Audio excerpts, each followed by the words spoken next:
Right, welcome back. Here we are in rainy Phoenix. That can't be right.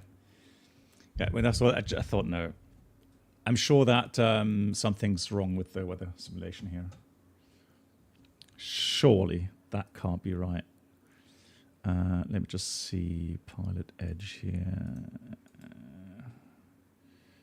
Settings. All right, so there we go. At least no snow. Yeah, you're right. At least no snow. But rain, like seriously.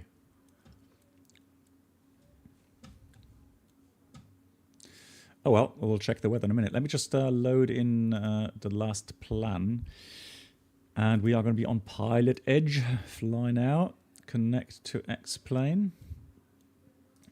And, oops, hang on, let me just get that. Just wanted to see if I can cool the CPU a bit, because I had a feeling just now in the previous flight it was kind of temperature throttling. Right, so there we go. Hey, 06 left, managing several simulators at the same time. Hats off, and PilotEdge. Well, I mean, I am a bit more nervous when it comes to PilotEdge, obviously, because you know here you just have to get things right. So let me have a look. What engines do we expect here on the American? Is it Pratt & Whitney or is it Leaps? What looks more realistic? That looks more realistic, doesn't it? Let's put automatic. Yeah, so auto also says Leaps. Okay, then we'll go with the Leaps. Yeah, Bruno, it looks like it. If I put the to automatic, then it seems to have that there. Cool. Then we want to have inches mercury. That's correct. Sigbaro settings. Yep, looks good. Looks all right. Excellent.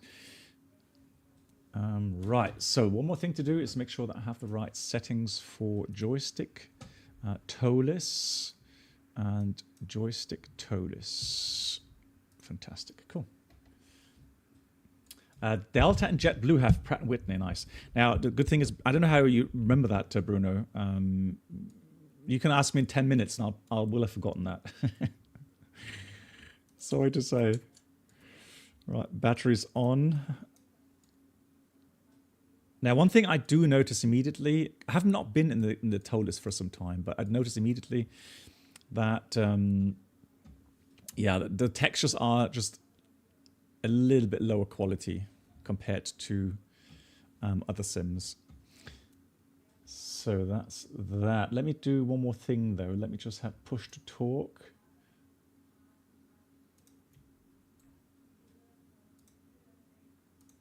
So we've got microphone in and headset is going to be, I think it's going to be voice chat, correct? Right, let's try that. So connect. Now we are American Airlines 7244. Whoever chose that call sign. 32N. American Airlines. Is it 32N? Let me just check. It is 32N.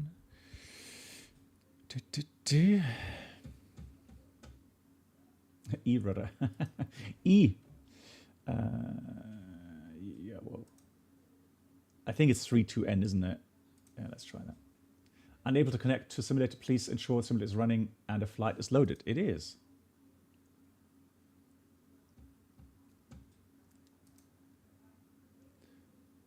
Oh, 20N, okay. 20N. Oh, I guess you need to have power running, right? Is that the thing? Unable to connect to simulator. Please ensure the simulator is running and flight is loaded.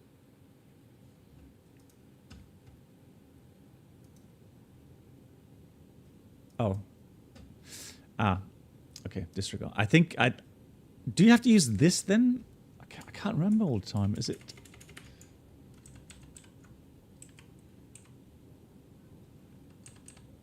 Have I got to do that? Use that? Okay.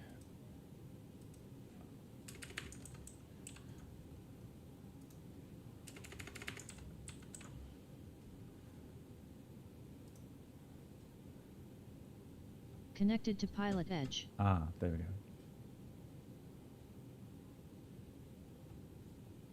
There we go. That works. Okay, cool.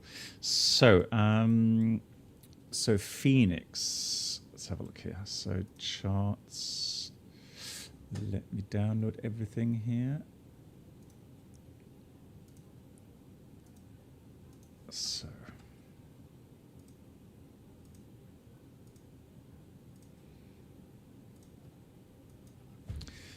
There we go. So that's Phoenix to Denver, and we're going to have to fly for an hour 20, so not too long. Routing is real-world routing. Jason at XP12 will soon be getting a repeating decal textures like America's Lighthouse. That would be great. Okay, nice. Oh, Jason, that's good info. Yeah, cool. Very nice. Oxygen on. Let's put these to nav. Strobes auto nav to number 1 on. That is good.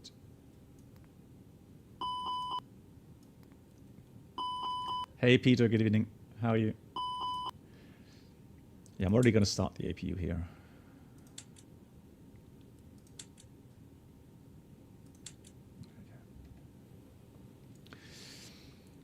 That looks all good. Let me just check. Oh, hang on. Why is my... That's working? That's working? Okay. Why isn't that working, though?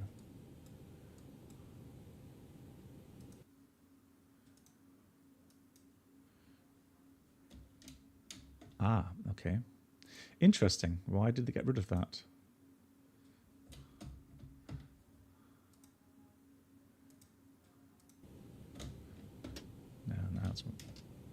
Yeah, cool.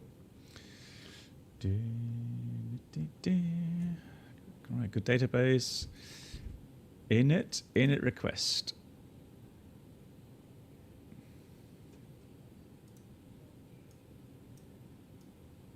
Yeah, so can upload things here. What? What kind of flight plan is that? Oh, God. Help. Right, ATC, AOC menu, flight init. Let's try that.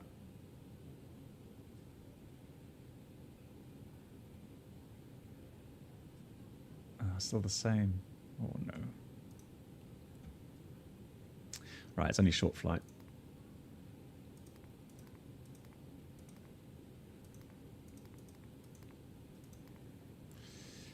Oh, there we go. That one it does have. Alternate to Manchester. No, that won't work. So the alternate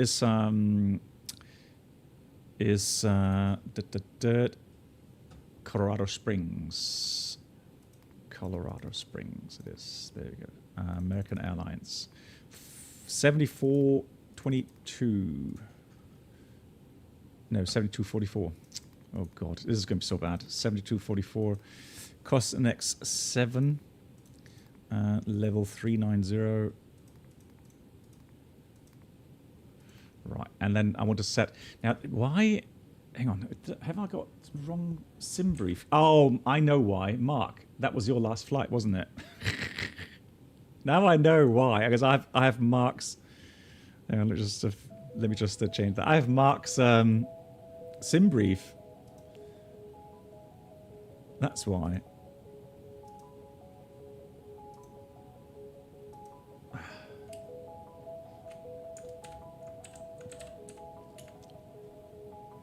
Where have you been flying?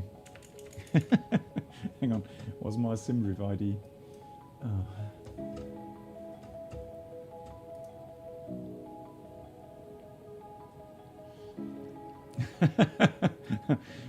Yeah, but that shows you how long I've not been in the Toliss. So there we go. So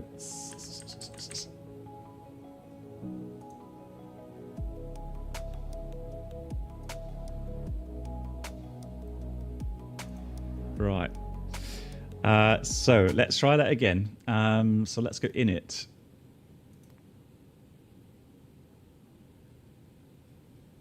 Yeah, that's better. So 72.44.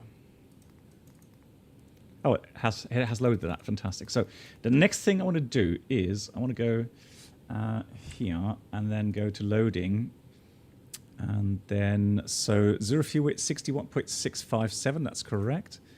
And then fuel 6,060 kilograms is correct as well. All right, there we go. So that's now all correctly set.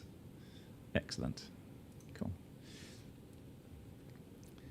So let me have a look at the...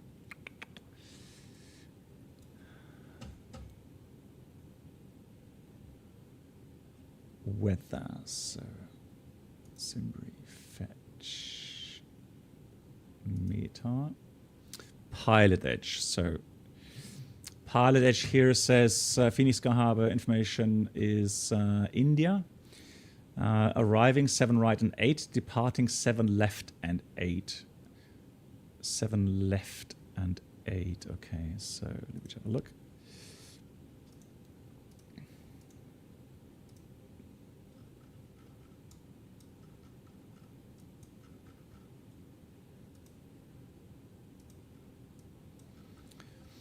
So that's 7 left. Yeah, that should be better for us. So 7 left departure. And we are looking for the Murble one. Is it Murble? Murble? Murble? Yeah, I guess so. So the Murble one. And there we have the infos. So clearance is going to be 18.1.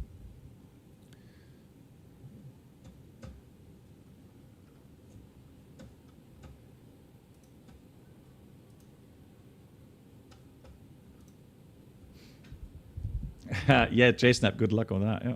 Well, who knows? I mean, maybe he's open for that suggestion.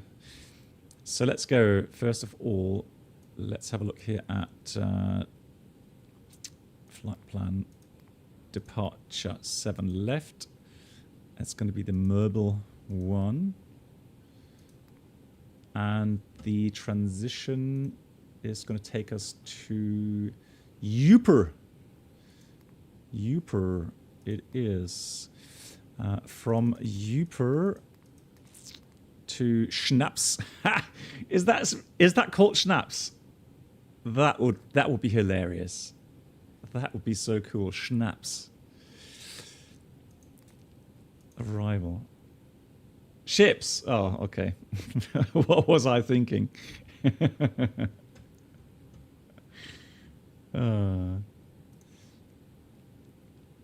Not bad though, right? I mean, Ali, I have a nice setup. Yes, I do. I'm really proud of that. So the arrival will come from Tabar, and so no, it's not ships. Hang on, it can't be ships, Gilend. It's SHNPS. How do you Schnapps? Yeah, that's the only logical pronunciation for that. Schnapps. 100%. So, oh, we got Denver, light snow.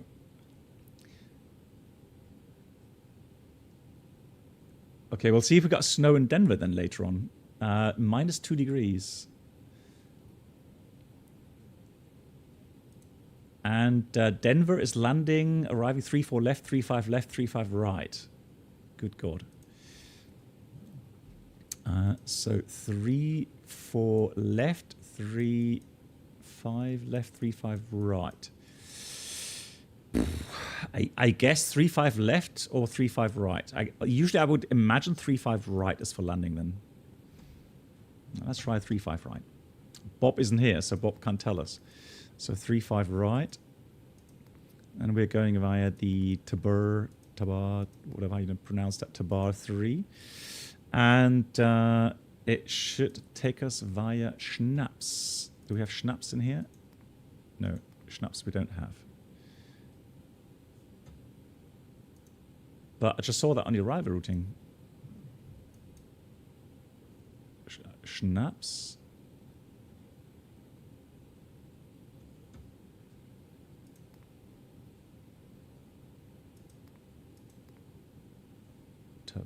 Hang on.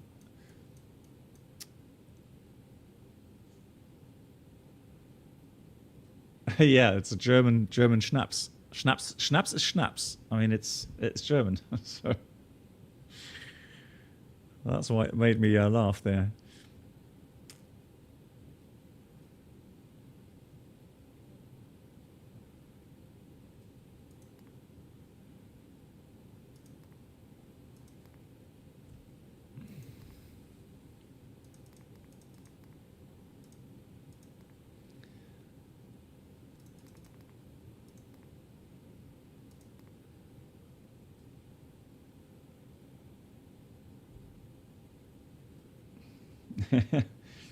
Fly from Frankfurt. No, it's a bit different here on the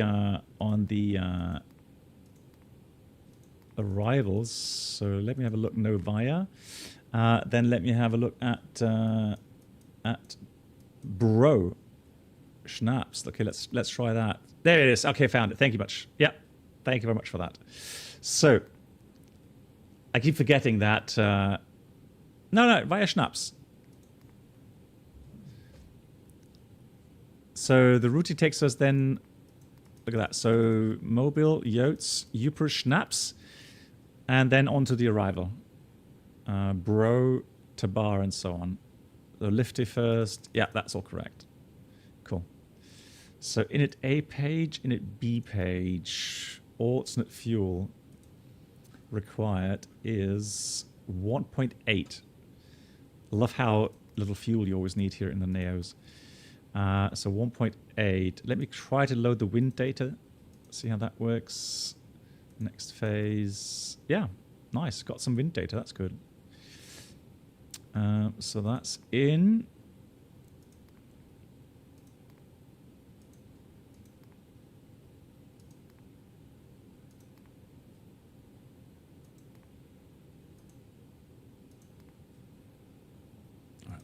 And then RatNav was an hour of departure. No, don't need anything here.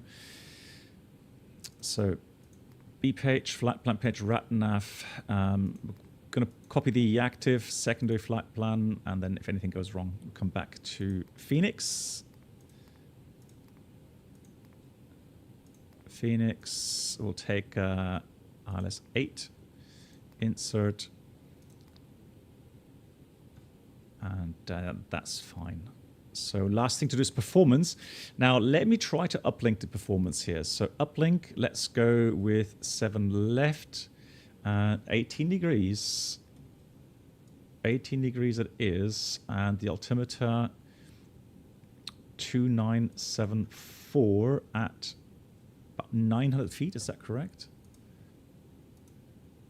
Here in Phoenix. Airport elevation 1100. 1100 it says. So let me just start active sky.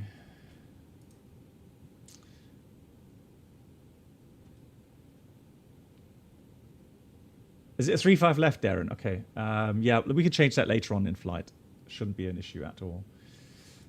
So load. We're going to take Phoenix, Denver. Load. Good. Okay. So the altimeter should be 2974. No, hang on. Hang on. It says Phoenix. Disregard. Phoenix 3003.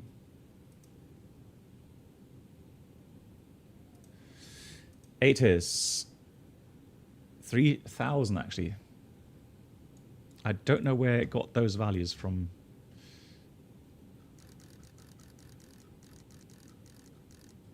Three zero zero zero. Yeah, that looks good. Oof. Something just changed.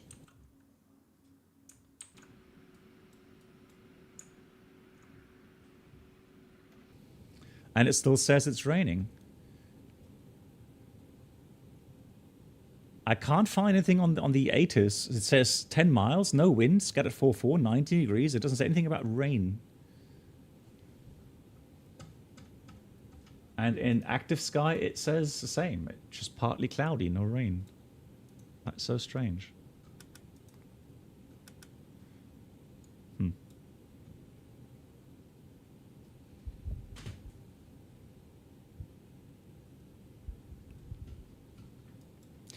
Anyways, let's continue. So, not allowed. Dry, wet. Hang on. Wet. Can I put wet in here? Not allowed. Okay, disregard.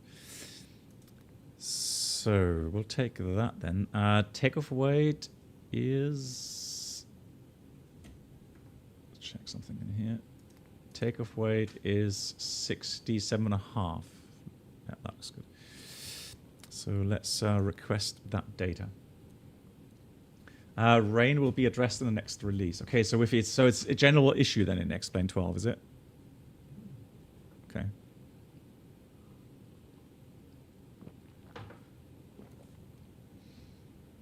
Okay, yeah, that's okay. That's interesting to hear. Now I'm going to choose receive the takeoff data, and then you can choose between a full takeoff power and a flex takeoff. So I'm going to select flex takeoff here. And then I'm going to insert the uplink. And there we go. So it's telling us config 1 takeoff, flex 73, 46, 46, 48. And transition 18,000.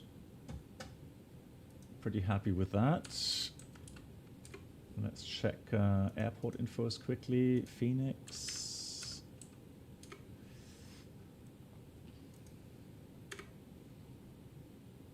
I don't seem to have any information there. Okay, interesting. Okay. Right. We're going to go with 2,700 for engine out acceleration. And that's good. Let's get the clearance. So it was... Let's have a look here. Airports. Phoenix. So, and then we're going to go with airport info. Here we are. And that's going to be 18.1.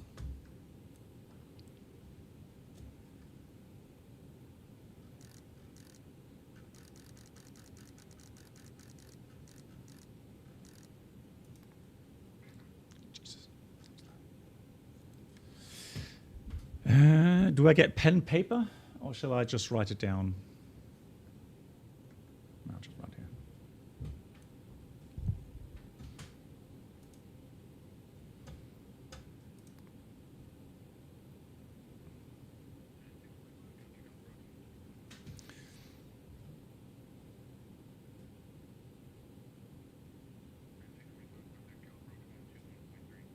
Do you guys hear that ATC? Because it's funneling through something else which I have not set. Sounds. It could be the old issue again here. Hang on. Okay, didn't hear it. Okay, then I need to check the sound settings for PilotEdge. Yeah, no, that's then I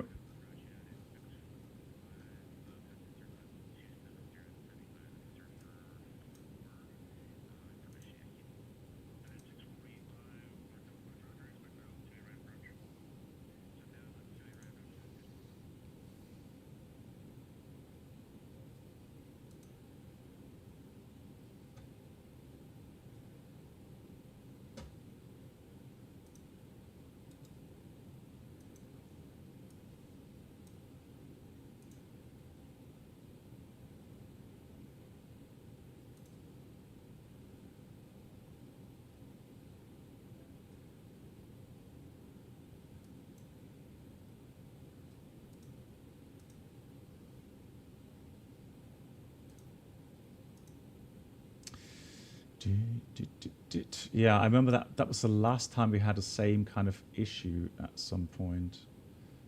PilotEdge. Right, let me just down the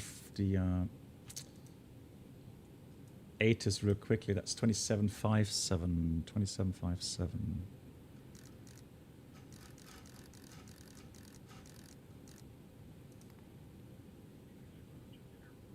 Hmm.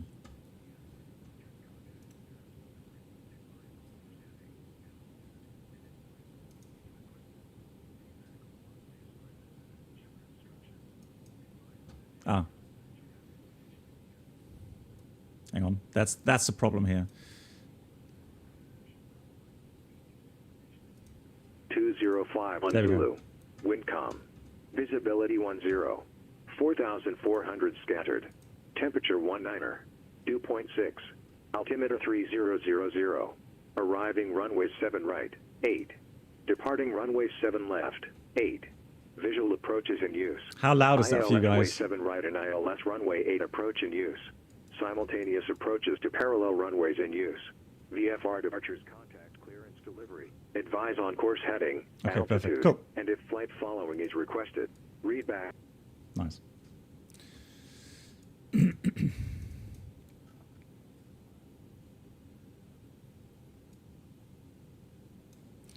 Now, where I'm going to put my call sign, American Airlines 7244, right?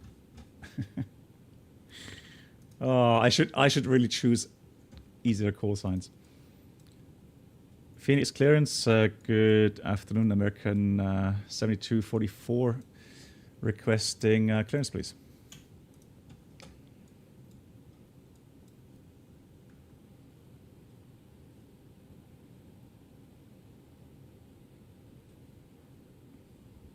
Oh, hang on.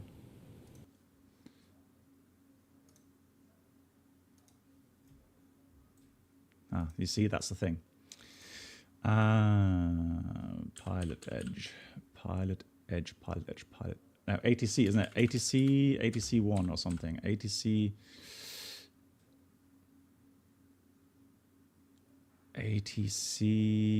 Contact ATC. Phoenix, no, hang on.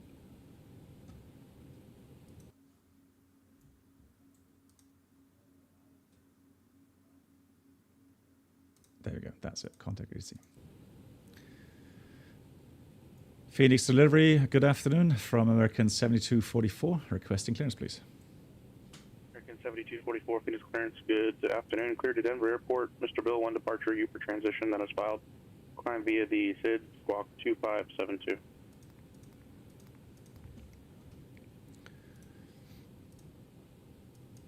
American 7244 is cleared to Denver via the Mobile 1 with the UPR transition.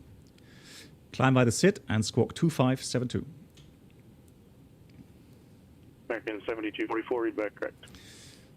These waypoints, they pronounce them so different to what I don't know how I would pronounce them, but hey, there we go. 2572.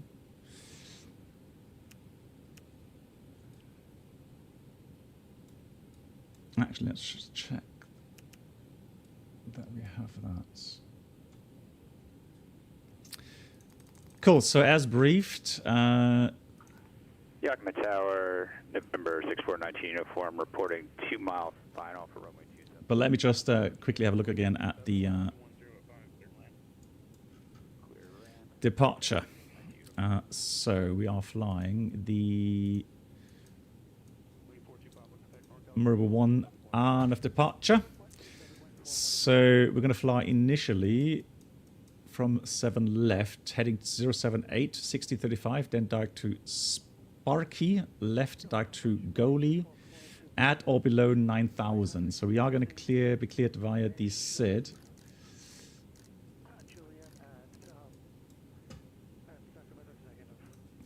The Moby flight. Okay, well, anyways, So Sparky overfly goalie. Then we're going to continue to at below 9,000, correct. Then we're going to go to track 003 degrees to POC, and then 025 to Merble, and then continue to Yotes, and then Uper. There we go. So it says maintain 8,000, expect higher altitude 3 minutes after departure. So disregard. So we're going to have to climb. I'm just going to check here. 9,000 below. Okay, but it says here on the clearance, it says from Merble, track to Yotes, maintain 8,000. Okay, disregard then. Yep, exactly. So top altitude is 8,000. I see the same. Excellent. Thank you much. Cool.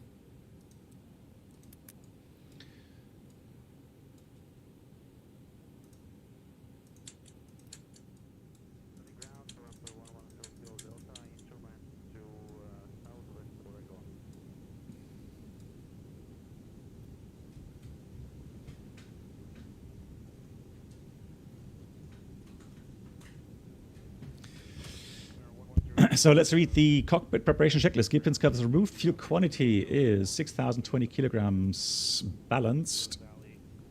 And then we've got the seatbelts on.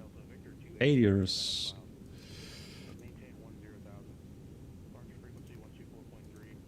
NAF 3 times. And bar ref 3000 with 1,140 feet checked. So now we're going to check if we need to call clearance regarding pushback. I don't think so, because it looks like the aprons or the ground side is here, so we can push back ourselves. So we're going to go plugins. We're going to go with beta pushback pre-plan.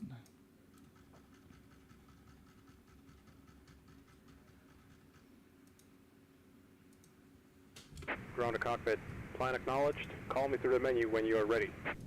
Ground to cockpit, tow is driving up. So beacon is on, transponder is on, APU bleed is fine. So let's disconnect the ground power.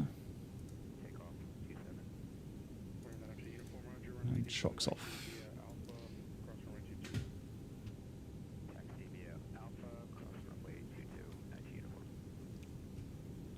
P4 start checklist. Parking brake is set. Takeoff speed thrust. We have 146, 146, 148, and flex 73. Windows. Doors closed. And the beacon is on, and that's the before start checklist completed. Fantastic. Okay, all doors and hatches are closed. Ready to connect. Clear to connect. So the next frequency later on is the ground frequency, and that's going to be for taxi north and south, 3255.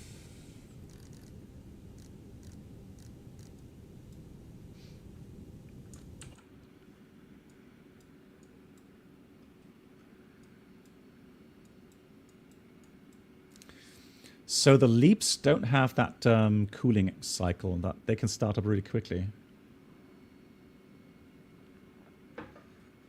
Yeah, it's a thrustmaster base. Sorry, Chris. So connected and bypass pin inserted. Release parking brake. And the flying teenager, hello to you. Brakes released, ready for push. Starting pushback, and you may start engines.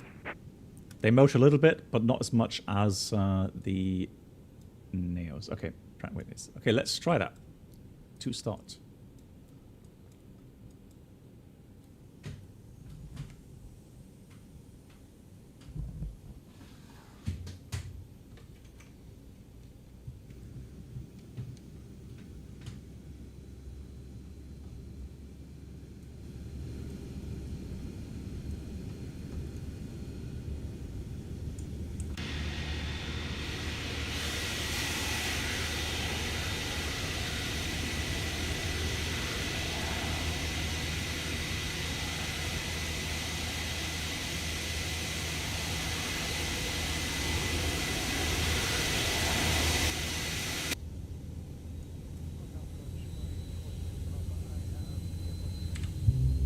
Oh. Wow.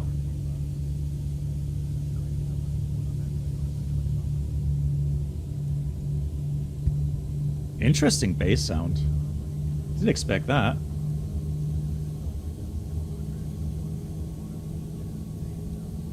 That was very unexpected. GG's.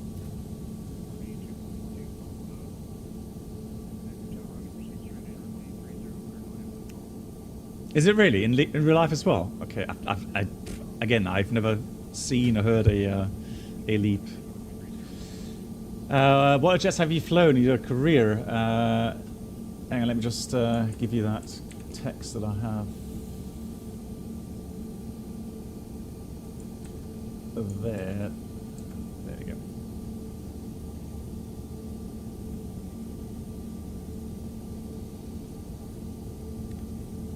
Yeah, so it does motor a little bit. Absolutely.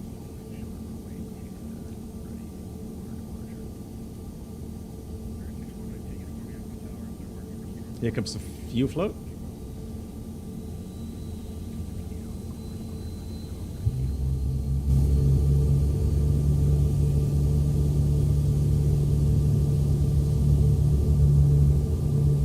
Blimey.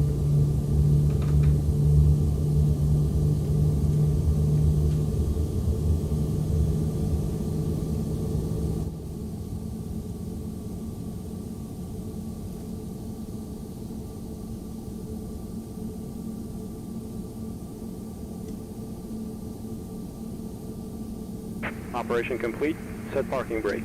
Brake set. Disconnecting tow. Stand by. Stand by. Trim. Up 0.4.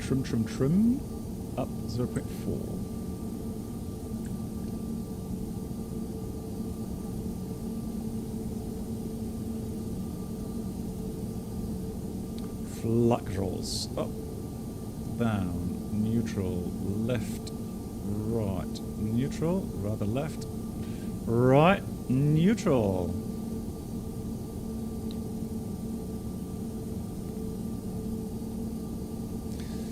So when you contact ground control in the US, they do appreciate you tell them the latest ATIS that you have received. So I'm going to just update the... Oh, it's disconnected. Bypass bin has been removed. Hand signal on the left. We'll see you next time and have a safe flight.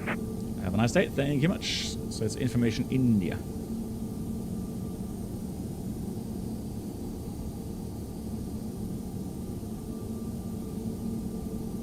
At 645, contact Cisco Tower 120.5. Yankee 1. Tower 120.5, United 645. Cisco Tower, United 645, Southwest 28 right. So after start, 28 right, wind 360 at 4, clear to land. anti-ice is off, ecom status checked, pitch trim is at pretty much 29%, rudder trim neutral. Let's see after check is completed.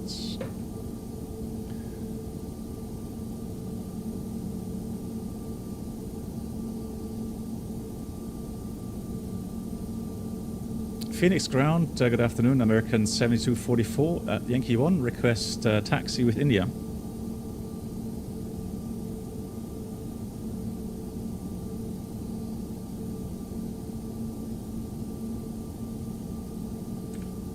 American 7244, Phoenix ground, runway 7 left, taxi via Delta 1 Echo 3. Delta 1 Echo 3, holding point 7 left, American 7244. So Delta 1. Okay, so it's that one there, and then Echo 3. Okay, there we go. So clear left, clear right, lights on.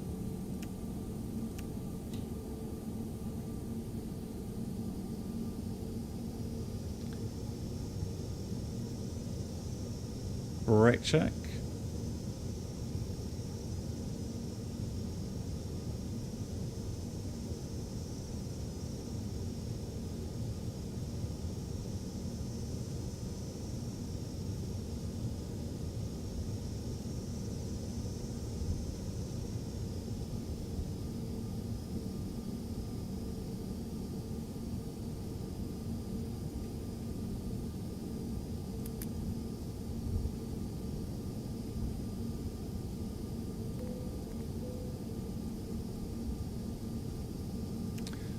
So radar predictor windshield system on, config test.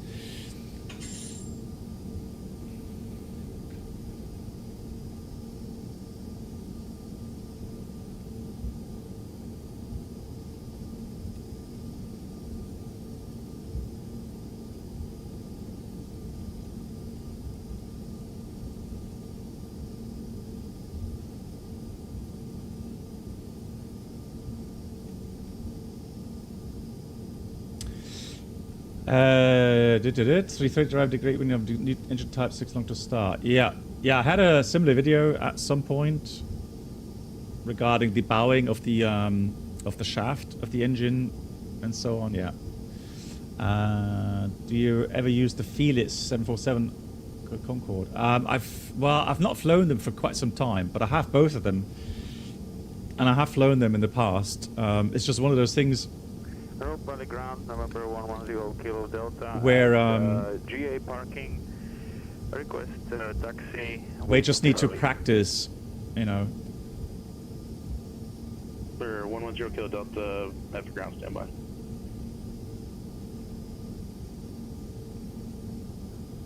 Yeah, 645 cross runway 28 left to Tango, taxi via Delta. And so text checklist, flight controls check, flap setting, config 1+ F. Radar, predictor windshield system on and auto. Engine mode selector normal. And economic takeoff no blue. Delta 1. And then the next frequency is going to be tower. Tower is going to be 20.9.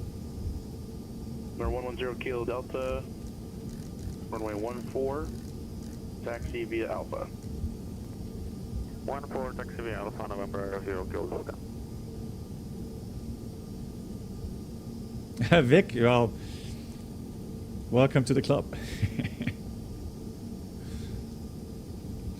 Good, quick recap. We are climbing out to 8,000 feet via the SID on the Merble 1. Hour of departure.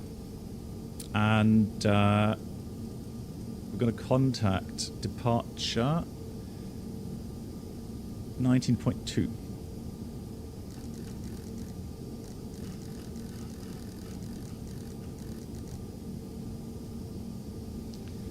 We are pretty much ready. Lineup will be takeoff runway 07 left full length. TCAS is already TARA, packs remain on. Phoenix Tower, good afternoon. American 7244, holding short 7 left, ready for departure. Again, 7244 Phoenix Tower, runway 7 left, wind calm, clear for takeoff. Runway 07 left, cleared for takeoff. American 7244. Cool. Let's go to Denver. Exciting. Strobes are on. Approach sector is clear. Parking the FBO chasing to the tower, 20 Papa. 40 Papa, roger, taxi via Mike Alpha to the ramp, maintenance frequency, have a great day. Mike and Alpha to the ramp, stay with you, 20 Papa.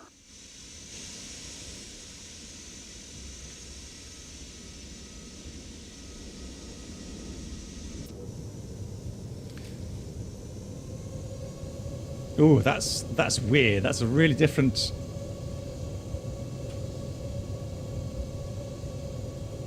Wow, that's really twitchy.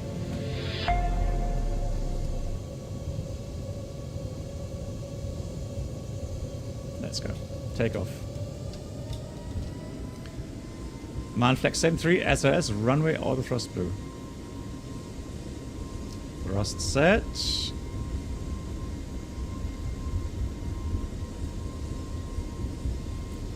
$100 knots.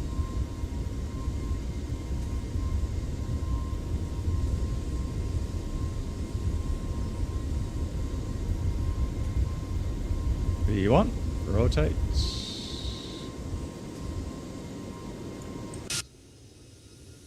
Pause the right, gear up. American 7244, contact departure. Departure, American 7244. Nah.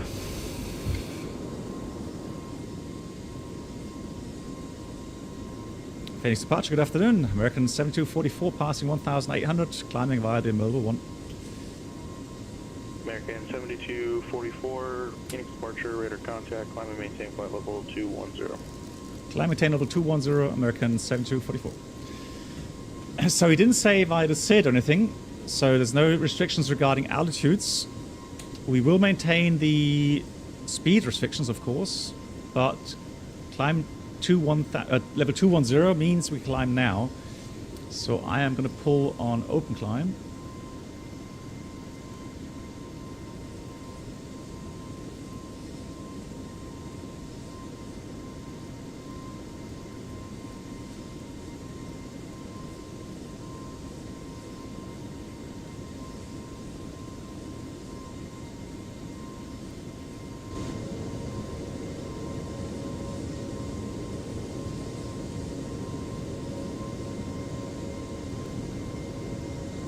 Valley Tower, November 110 Kilo Delta, holding short runway 14 at Alpha, ready for departure. Flap 0, speed check, flap 0. That looks really nice. Tower, wind 0305, Love that. runway 14 cleared for takeoff. Runway 14 cleared for takeoff, November. It's the Bluebell model matching. What are your thoughts on the Phoenix Block 2? It's a nice update. The only issue I have with it is the flare of the aircraft. Oh, that looks really good. Love that. So, you know, getting the aircraft into the flare at, you know, 30 feet, 25 feet. If you pull earlier, then you're fine. But if you get into the point where the flare mode activates, that in my opinion has just too much nose down input, and then you have to pull back on the stick like crazy. But apart from that, so many good new features, improvements. Yeah, I like it. Yeah, absolutely.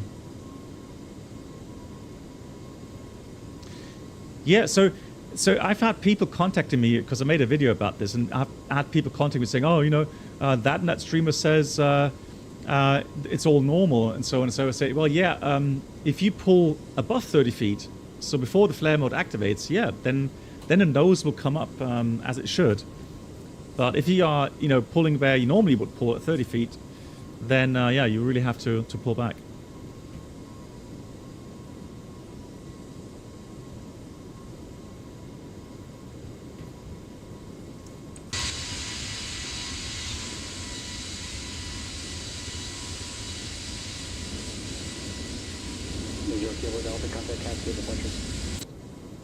Contact departure, November 0 Kilo Delta. How much did you spend on your setup excluding PC? Excluding, so you mean like for the Monster Tech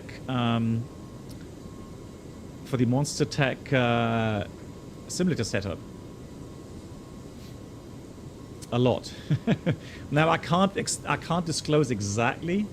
Thank you, Mark, for the link.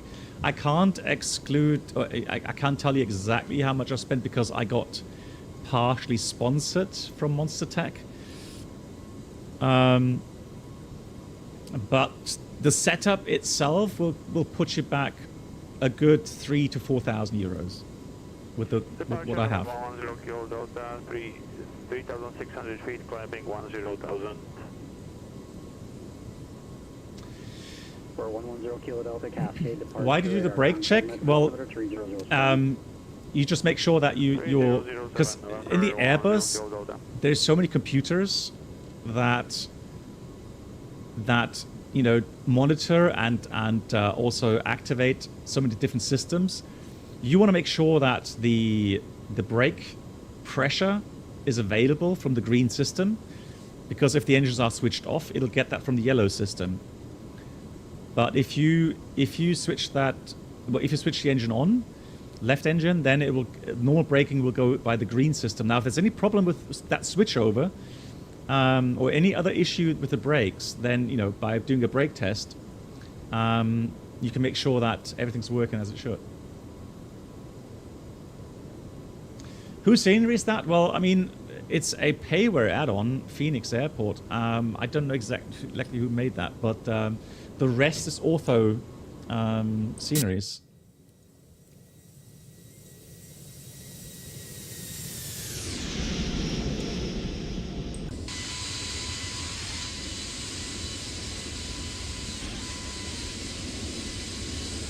American 7244, contact Albuquerque Center 134.32. 34.32. Thank you much, American 7244.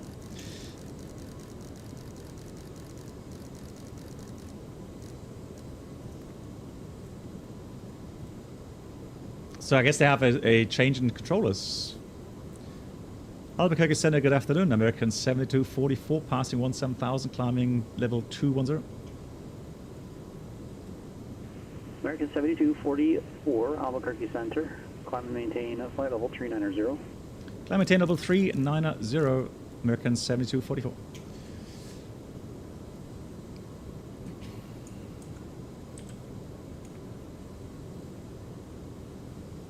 Yeah, let me just check that that command. Hang on, because I did. Yeah, let me just switch over to standard. Standard is set. Lights off. Seatbelts off. Secondary copy active. RatNav is clear. Fixed info is clear. Nightbot. Oh, there we go. Oh, specs it is. Thank you, Mark. There we go. Brilliant. GG's.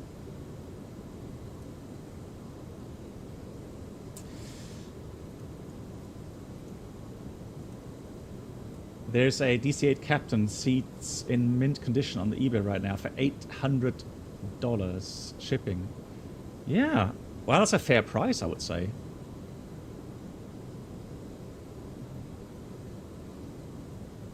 You also like the Neos and X-Plane, yeah.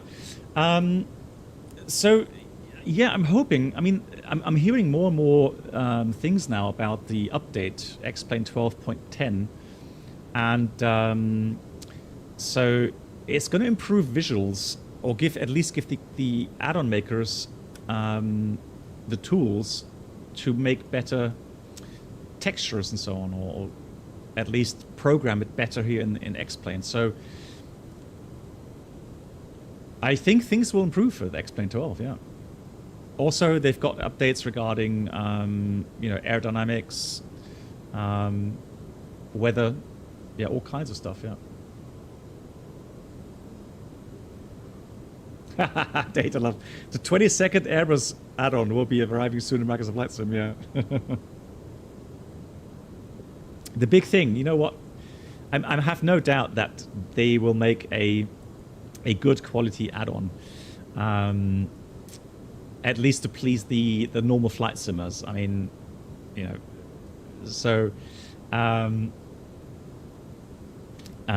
we'll see. We'll see what it brings. I guess texture sounds is usually the most important thing. What flight simmers look at. So yeah, we'll see.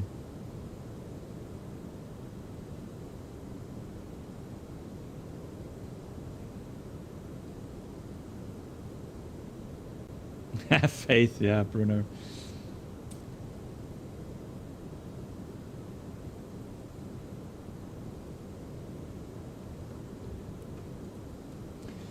Hopefully they fix anti-disruptive filtering and XP12 reduces the straight line shimmers. Yeah. Chris, we'll see. They definitely have some stuff to improve on, so yeah, we'll see.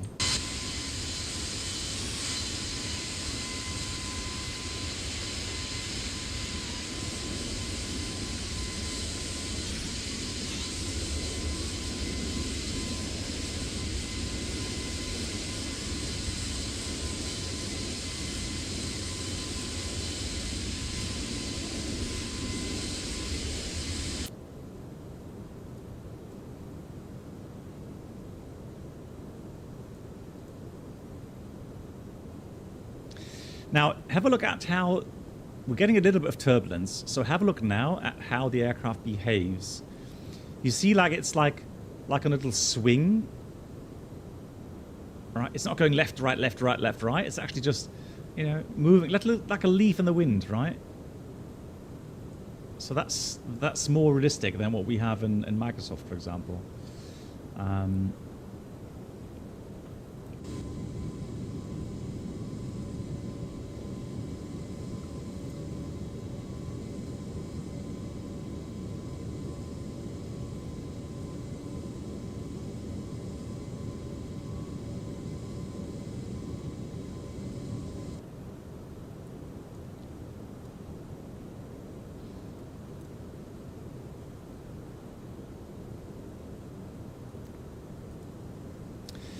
So we're landing in about an hour 10 minutes. So it's not too bad, is it? Where are we going? We're going via... Oh, Sedona. Flagstaff. Nice. Very nice. Cool. Hoping for a little bit better weather.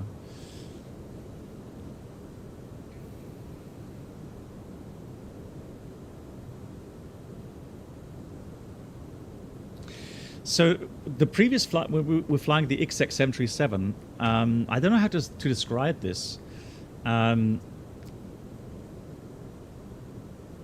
flying it in X-Plane 12 there just made it feel just more alive. So, yeah, there is a subtle difference to Microsoft Flight Sim.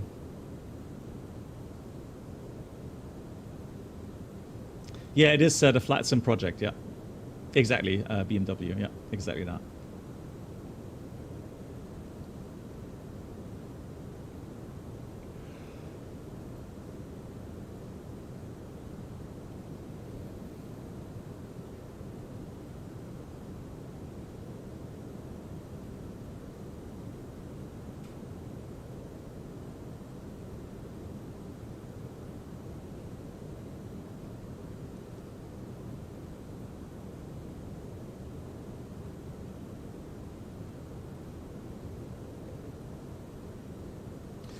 Have they changed something with the clouds? It depends. You can be lucky and you get some nice cloud simulation.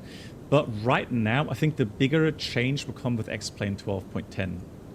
I don't think, if anything, it has more to do. Well, no, right now it's active sky. It's X-Plane clouds. But I think it'll change with the next update. Yeah, so average player right now there is not. However, Flight Factor is just making the 777 for X-Plane 12. So keeping fingers crossed, it will be a good add-on.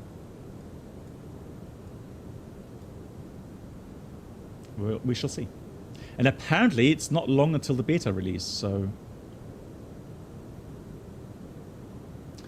How to adjust approach speed according to runway distance? No, no, that's the wrong idea. So you don't adjust the speed for the runway length.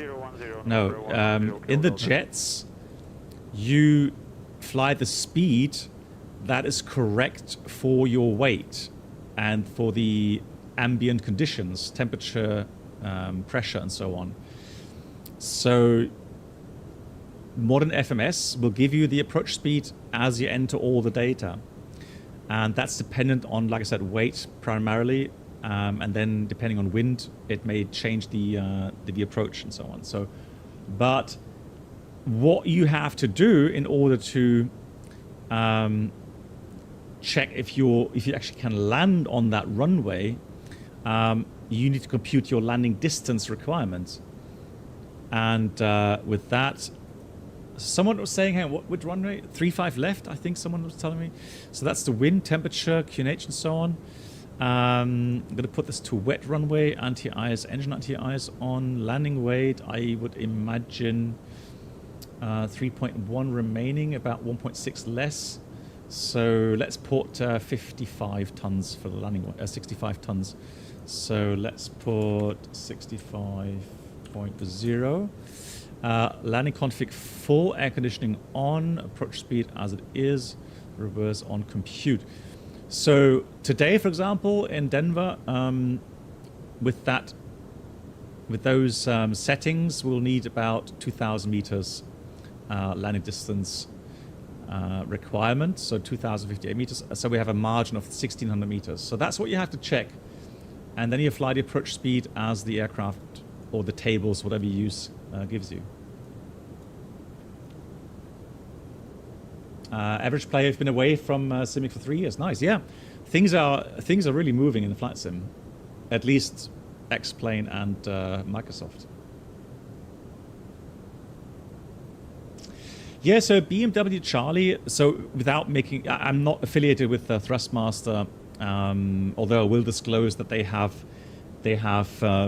gifted me the TCA Airbus throttle, which I've given away during a Airbus Christmas stream at some point, and they have gifted me the Boeing yoke.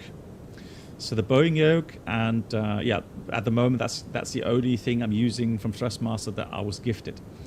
I've been using the Thrustmaster base for at least 6 years, at least, maybe even right from the start where I started streaming. And for me, flying the A320 simulators here, that is honestly the closest, so the cheapest and closest way, in my opinion, to get a nice kind of A320 feel. There is of course a better one, and that's more expensive. I think is it from Verpil?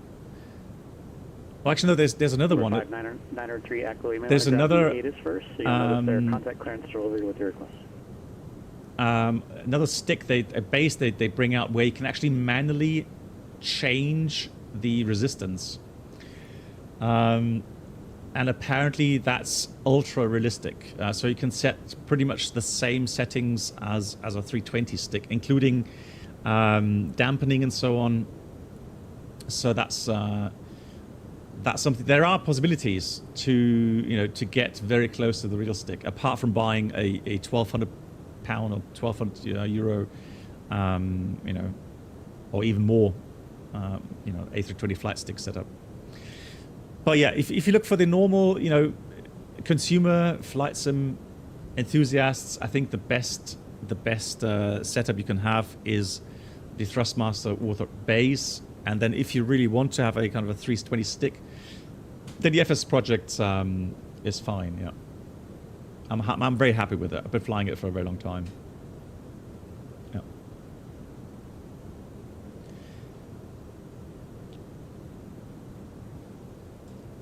Precision Flight Controls.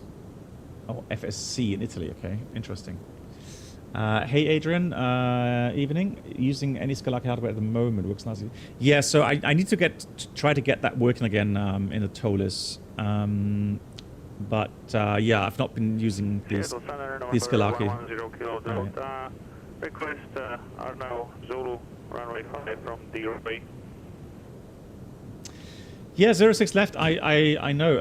I've done some testing as well. The only issue I had with XP12, with strong crosswind, if you use XP12 weather, is that the crosswind is just exaggerated. Oh, at least the effect on the airframe is exaggerated. Because if you put like 25 knots crosswind, it literally already becomes uncontrollable on the ground. You have to put in full aileron input to keep the wings level, which is obviously unrealistic. So, but apart from that, yes.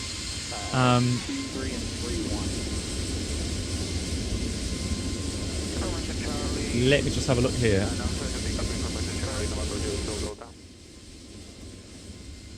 just going to dial on external volumes here. So, hey Sanders, that's really, really kind. Again, 30 Norwegian kroner. Thank you so much for that support. Sanders, thank you so much. Really, really kind. Here, let me just have a look. How can I show the...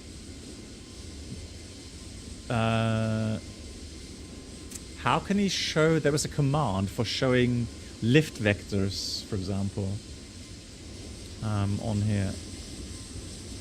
Anybody know? Is it Shift Z or Shift something?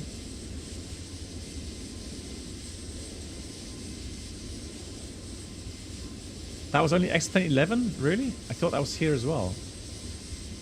You could visualize the lift vectors along the wing, along the airframe, and so on.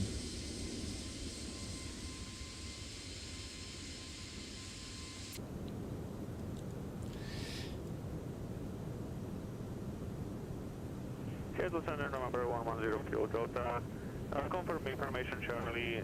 I've received it. Brazil Kilo Delta, roger. Expect the Arna Zulu runway approach from D. Roy with a circle liner flight 31. Expect Arna 0 Zulu runway 5 from D. Roy. Control 0 Kilo Delta. Hang on. There we go. Okay, Control M. Thank you much, Tyson. Thank you. So look at that. So you can see how X-Plane in the background will calculate aerodynamics on the airframe. Right. So you can see that the stabilizer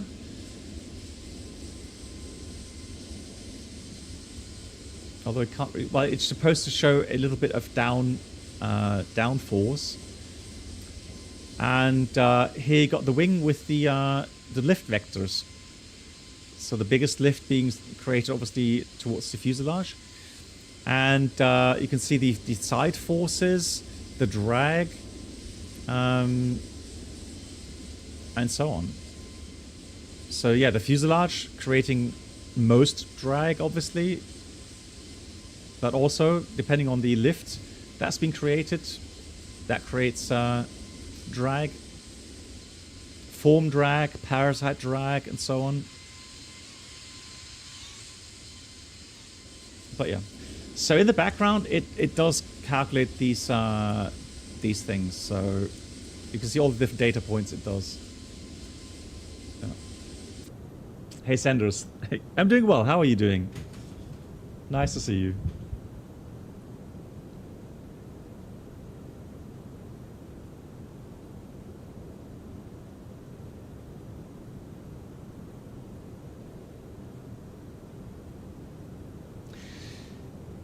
Yeah,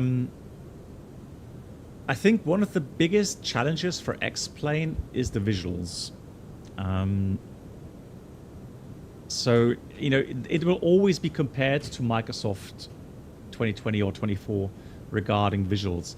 So the thing is, if they were able to improve on the visual side, then, and let's say they will... 4244, contact Denver Center 127.02. 27.02 American 7244. Thank you. So if they improve on the visuals, and then have things like weather radar returns, so proper, realistic weather radar returns, that would be a huge bonus for X-Plane. Huge bonus.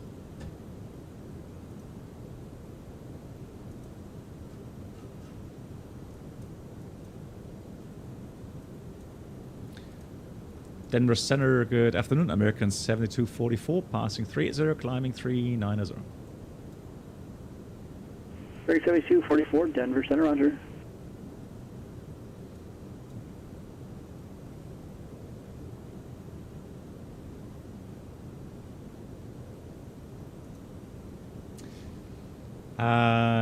You're lying in bed, watching a stream, nice, and going on a ski trip early tomorrow, nice. So still winter time for you then. Nice, yeah, enjoy. Yeah, exactly. So that's what I've heard as well regarding 12.1 or 12.10, regarding new weather system and weather radar system and so on. Right, this is something very typical for the NEO, guys. This actually holds true, and I've seen that quite often. It's quite annoying actually. So you have the econ speed very close to the green dot speed. And the problem is if you get into turbulence and the speed drops, you know, below green dot, that means that you're going behind the power curve, and that could mean that you're not going to be able to accelerate out of it anymore. So you would have to descend in order to pick up speed again. So what I would normally do, I would definitely increase the cost in November 0 Kilo Delta, descend and maintain 6,000. Maybe not to 50, but let's try 25. Okay, that's interesting. Right, that's really weird. How come it doesn't really do much there? Just gonna wait until we get to the cruise phase. 0.76. That's weird. And then 50 suddenly jumps. Okay, that's incorrect. 7.9. Okay, that's good. Or 7.8. Let's do 40 then. Okay. But again, you know, it's on max climb power right now, and yeah, it's really struggling to get to speed. But that's pretty realistic. That's how the real aircraft behaves as well. And I would maybe think that we could be a little bit above optimum. Just a tad. So we're at recommended max here.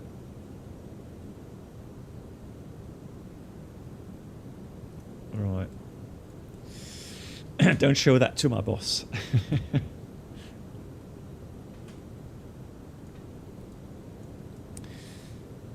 In cruise, what speed fluctuations have you seen? Well, normally not. You don't really see big fluctuations often, but there are situations. Let me just force that into the cruise here.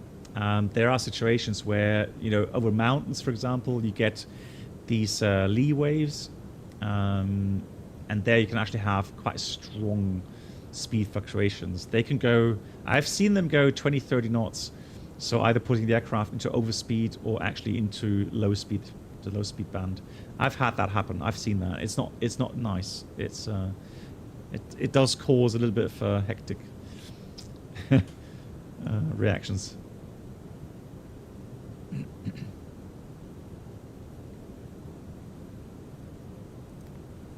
So there we go. Out cruise now.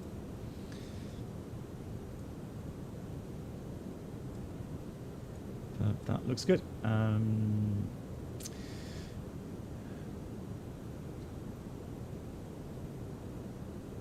Yeah, okay, so Sirius is left as an art director. That's why I explained that Climate Dust. Okay, so yeah, the thing is that, yeah, of course, you can make it look nicer with these orthos.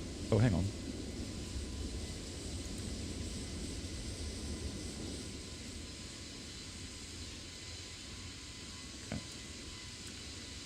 I think now we switched it off. Oh, hang on. Right. Ridge slope effects and microbursts. Good lord. Now it's off. Okay. So yeah, you can make it look nicer with orthos, and I have pretty much all of the US, at least the western side. I do have the orthos, and then you can make it look really, really nice. But yeah, you know, X-Plane needs to improve on some of those things. Phoenix depart, go ahead.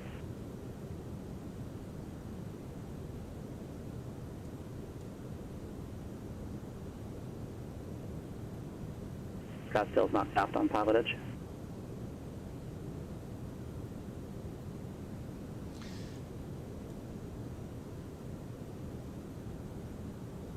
Yeah, so here, with you, here's the thing. I don't think they need to be on par with Microsoft Flight Sim.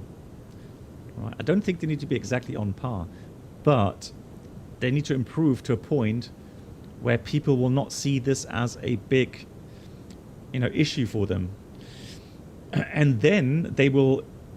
We're talking about the real hardcore flight simmers here. We're not talking about the, you know, the typical gamer flying in Microsoft Flight Sim. We're talking about those that do care a lot about how the aircraft actually behaves and feels, and you know, even having some real world connection maybe with flying. And then, you know, they will make definitely the switch again to X-Plane 12. Simply for the other reasons that I've just mentioned.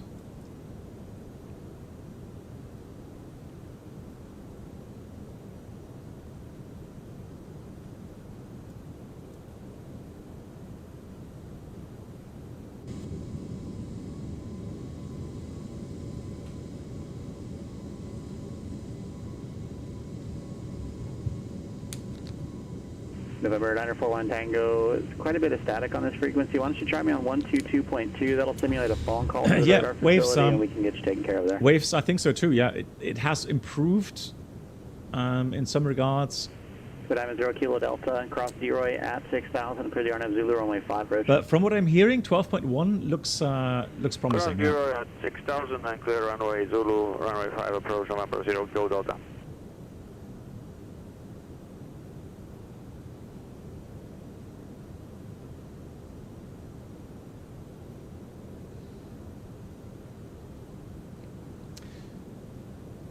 Oh, HD Sim, hang on. HD Sim, you wrote earlier that I shouldn't deactivate anything in SAM. So I just left it in for now.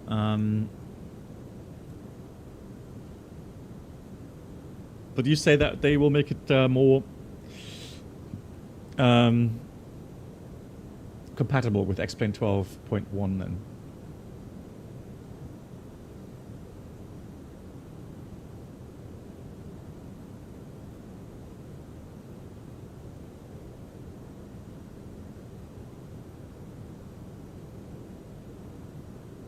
Yep, 12.10, yeah, okay. Yeah, fantastic, cool. Yeah, that's very, very nice. No worries, BMW. I'm always happy to answer questions. ETOPS, how many nautical miles would you set your SAP rings? It's 431. Don't ask me why that is. That's what they decided as being a 1 hour single engine cruise speed. TV 941 Tango, Phoenix departure. Clear So to the 431 nautical Flagstaff miles. Airport, Snowball 6 departure, Cardinal transition. That is filed. Maintain 6,000, expect 15,000 within 5 minutes. Finish departure on 119.2. It's not always perfectly on point with the entry exit point coordinates. Well, the thing is, the 777, I don't know exactly what the 777 has as a single engine, because I don't have the data for that yet.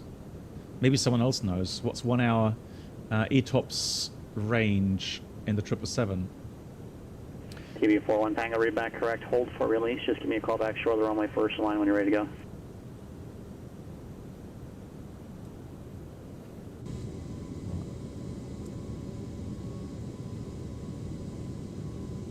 Yeah. Also, BMW, you have to realize that these 431 miles is still air distance. So there's no wind influence calculated in those. That's why they are, you know, perfectly round. If you, once you go into calculating your equitime points between, or let's say you're in the ETOPS section, and then you calculate your equitime points for these scenarios, then of course you will have to use the actual wind data, and then that will then determine where that point is. Someone was asking me regarding the ETP, so equitime point here in the 320. Well, I'm just seeing that circle come up here. So by standard, it's actually between the two airports, the destination and then the arrival airport. So what you need to do is go data, first page there on the left-hand side, 6 left, go there. And then you have Phoenix and Denver today, for example. It's not taking any wind, but since it's in cyan colors, you can actually change that. So I could put in 283, although it's not going to change much now. Right, and then let's say that's 260 at 25 there, just make up 55. Then with different wind data, it will recalculate the point where you have equitime, or the equitime point. Right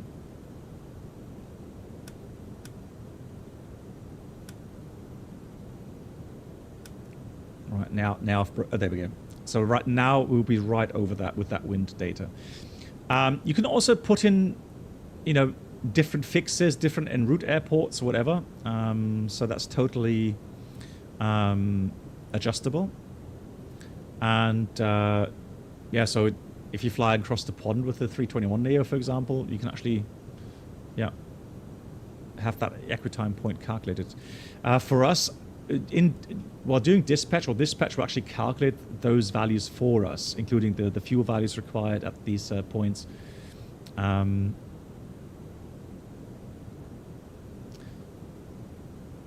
you recommend any technique for bumpy and slopey runway for landing? Well, the biggest thing is awareness, Vic. So it's just making sure that if you are if you're flying into a rising slope, I would just say, just go into the flare a little bit earlier. Give yourself a, you know, like 1 or 2 more seconds time to adjust that rate of descent. You just have to realize that, you know, pitch-wise, you're going to have to go up a bit higher than normal to fly along that incline and then avoid slamming into the runway. But it can be challenging because I've seen people actually then float over the hump and then float down on the other side. And then, of course, you could actually float outside of the touchdown zone, and that will end in a go-around. So it really is awareness, and yeah, and just make sure that you have your aim point, and again, I wouldn't worry too much about greasing it on a steep incline, for example, because the risk is there that you're actually going to flare over the hump, and that's it. Then you mess up the landing completely.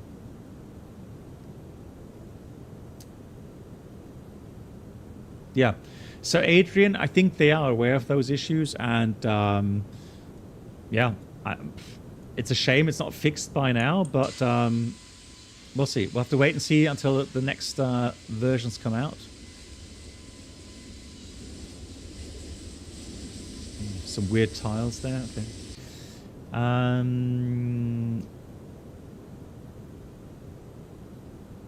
Yeah, so Vic, maybe then just go and try to aim a little bit ahead of the 1,000-foot marker. Not much, let's say, only like 300 feet or something. But, yeah. Try that.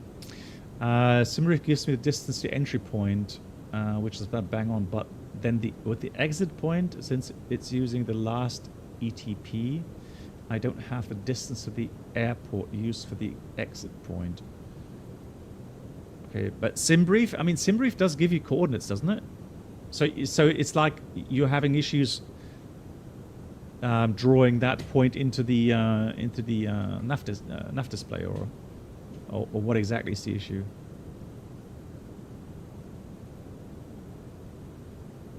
Because I'm not really worried about distance, BMW. I'm worried about flight time.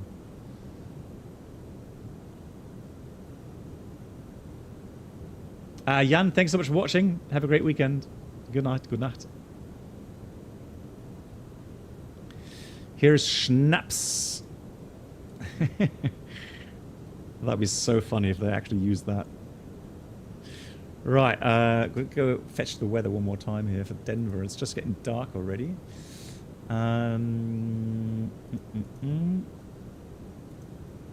So Denver right now has 10 miles, 010 at 9, broken to 1, overcast to 8, -1.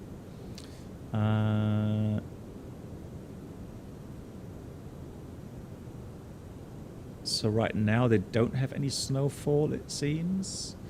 And they're landing at 34 left, 35 left, 35 right. Okay. So we can adjust that if necessary. And then let's have a look at...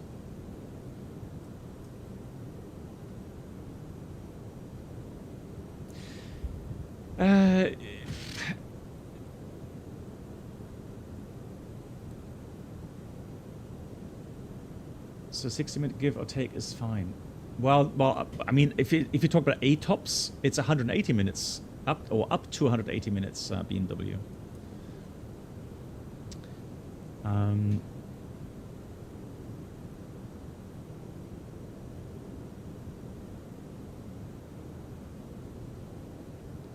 Runner 41 Dango, Phoenix departure, release for departure now. Clearance is void if not off by 2243 Zulu, time now 2238. If not off by 43, call back by 2245 with your intentions. The frequency change is approved.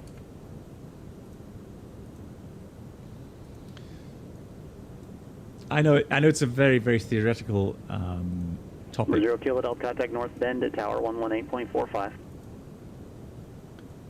118.45, Tower 0 Kilo Delta. Anybody know which concourse American parks in Denver?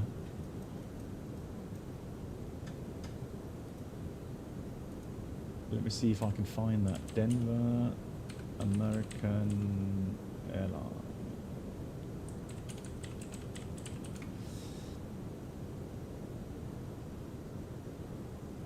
C, is it? Okay, Darren, thank you much. So Charlie concourse in the middle. Okay, actually, hang on. It's hang on. No, on northern one. Okay, northern Concord there. Okay, cool. Thank you much, Darren. Much appreciated. So Diamond 110 Kilo Delta, North Bend Tower, circle south of field, join a left base, runway 31. Runway 31, cleared to land, wind 270 at 10.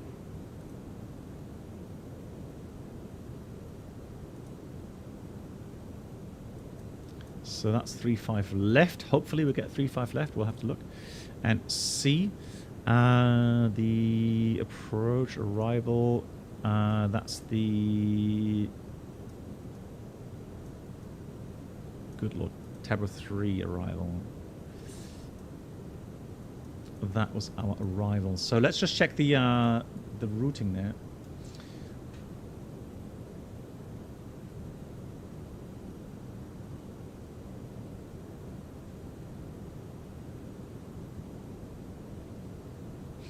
No, so 431 miles, BMW.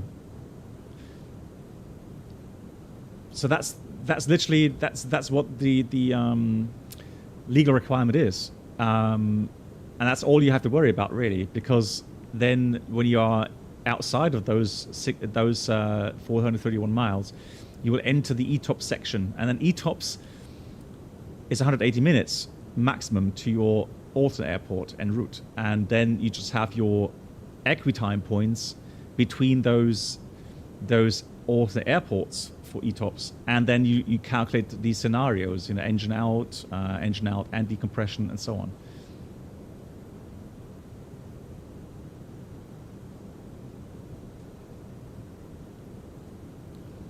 Doesn't SimBrief give you these values regarding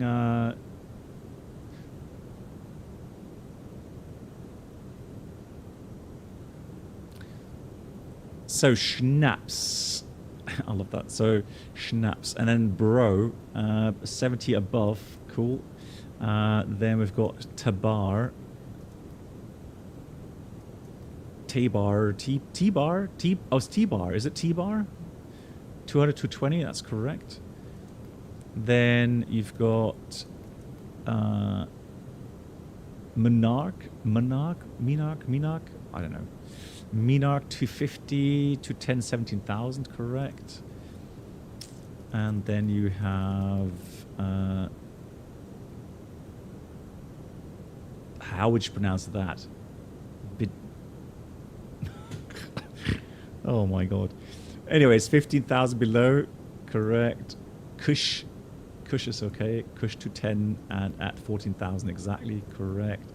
And then the last one is Eldora, 13,000 at.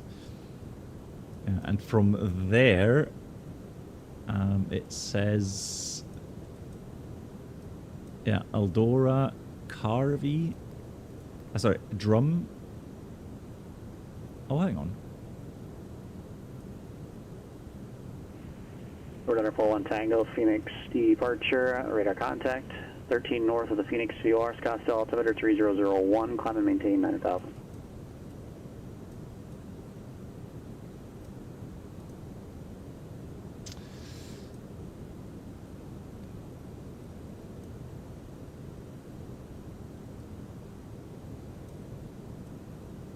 Well, I guess you would have radar vectors then. How come not finding those?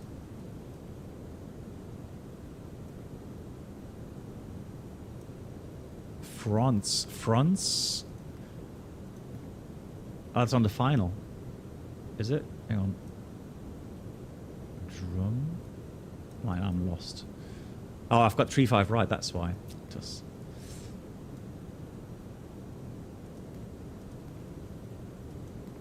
So 3-5 left, of course. Then things should match up.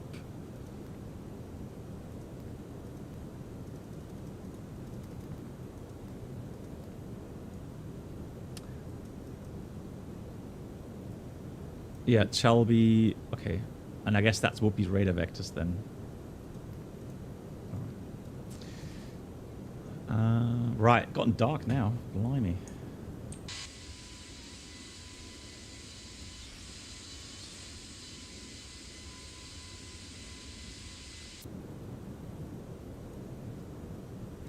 241, Tango Square Direct Quakey, climb and maintain 15,000.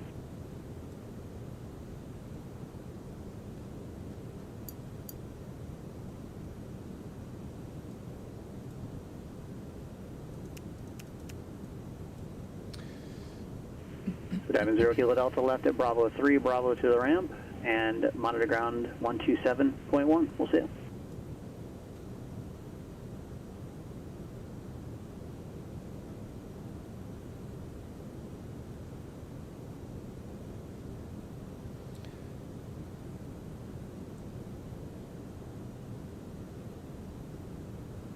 Alrighty. So then for the ILS, what we'll do is we're going to fly the ILS, hopefully 3-5 left. Minimum for that is 5640. That's high elevation, 5640. I mean, winter time it's not that bad, but summertime obviously. Hey Aaron, good evening. With high high density altitudes, then that can make it very challenging.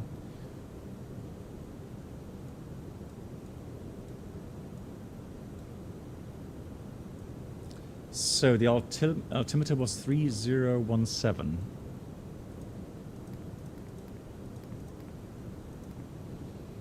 Temperature -1. And the wind is 010 at 9.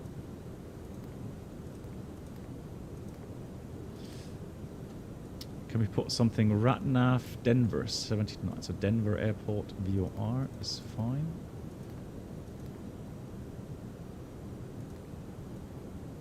And auto brake low, I would imagine. We calculate with auto brake low, config full. Although, I mean, we could. I'm a bit in between because, I mean, we're going to have a higher true airspeed, higher ground speed. So I think it does make sense to use flap full. Try to avoid hot brakes. It's refreshing to see XP12 stream once in a while. They've had quite some things cooking. Well, yeah, so Aaron, that's what we discussed earlier on. So definitely looking forward to the improvements coming. Also, like I mentioned, I'm looking forward to the 777 coming to X-Plane. And then we just heard today, Toto came in and told us that flightsimulator is updating the 737-200 XP12 and actually implementing FMS, and they're implementing, I don't know what it was called again, so you can actually fly RNAV. So that's definitely very interesting. Looking forward to that. Very cool indeed. Yeah, 777 is exciting. I'm looking forward to that.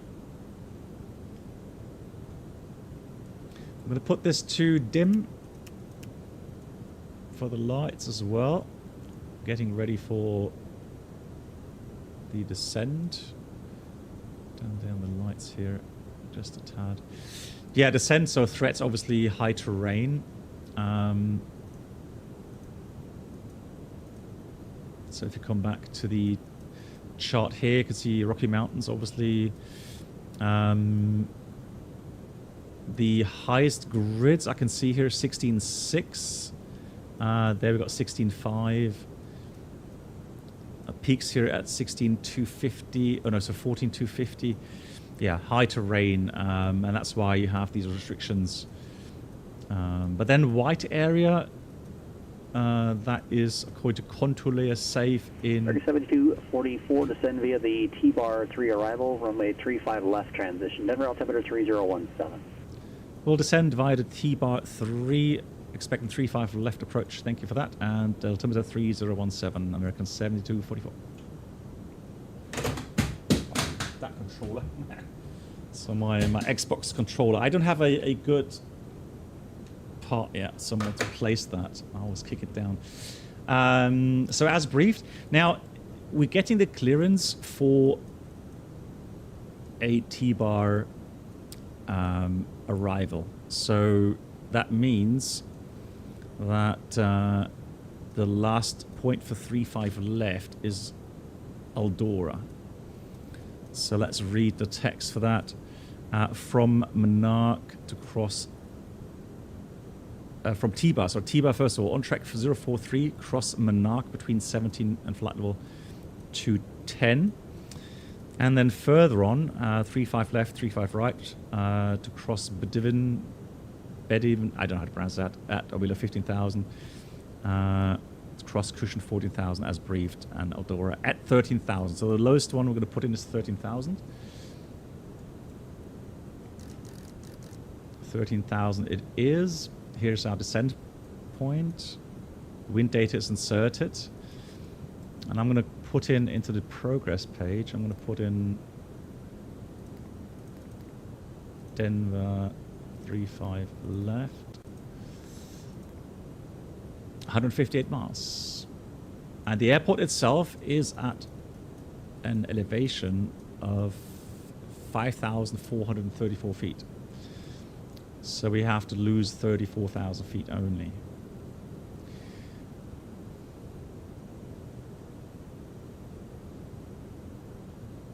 They will give you the runway transition. Now I'm going to have a look for that because I've not seen that yet correctly.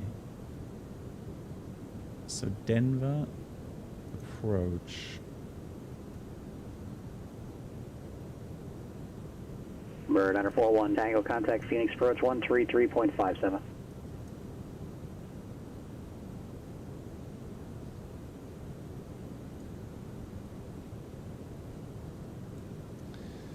Because then, I guess it's just one of those things here in the Airbus, in the sim.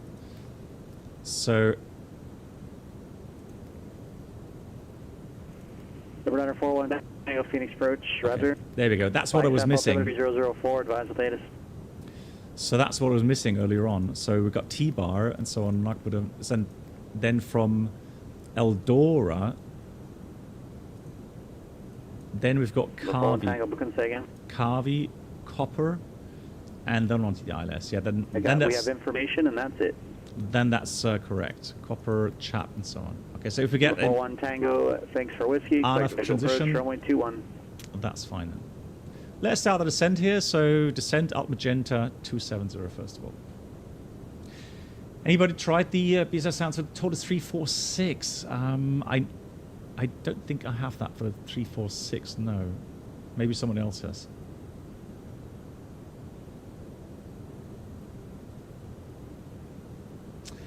The welcome page on Discord, you mean? Am I still showing 320 Captain there? Yeah. Yeah, I guess I have to update that, yeah.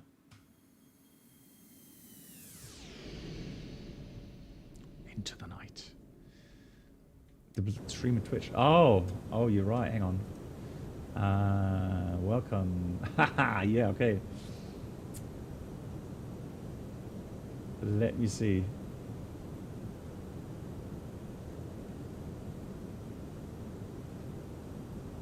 Oh, there we go. Yeah, I need to update that, right? You're right.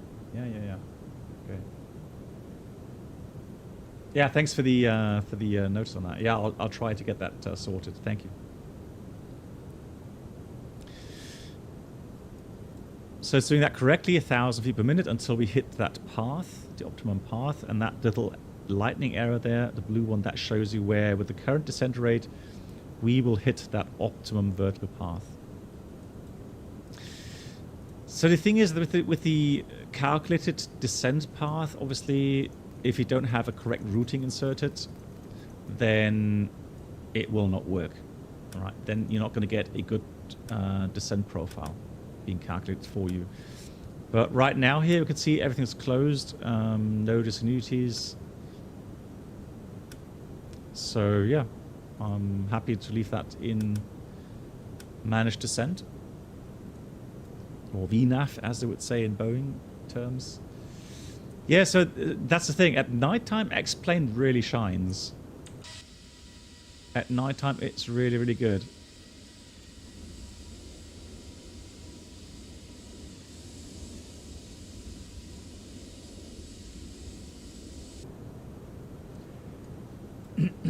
after your extensive use of the Phoenix in the last weeks, is there anything that caught your eye that you missed instantly when jumping into the Toliss? Yeah, so the textures here are a lot blurrier than in the Phoenix.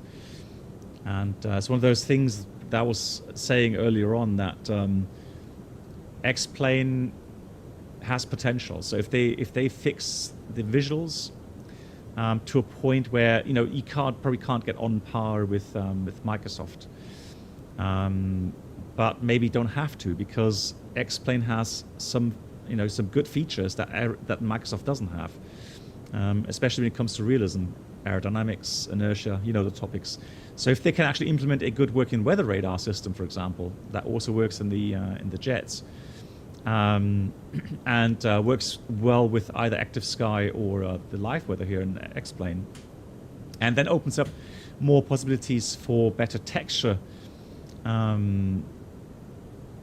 simulation here as well, then yeah, I mean, you know, it'll get to a point where people will say, oh, you know what, now textures are good enough, and yeah, with all the other, you know, positives regarding X-Plane, yeah, I'll go back to X-Plane again. Yeah. And Toliss, you know, announcing the 777, and then hopefully at some point a good 787 in the future. Shared flight capability, and I mean good shared flight, not just any shared flight, but very good shared flight capability. Yeah, of course, hot start Challenger 650 TBM.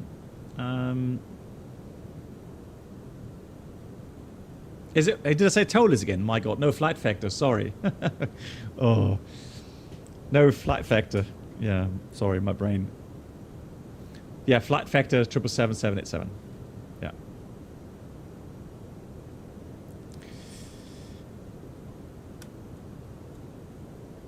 No, nothing leaked there. So those are things that you know, sound really promising. Yeah, I agree. The Toliss, they do run very well performance-wise. FPS-wise, Toliss runs really, really well. Yeah,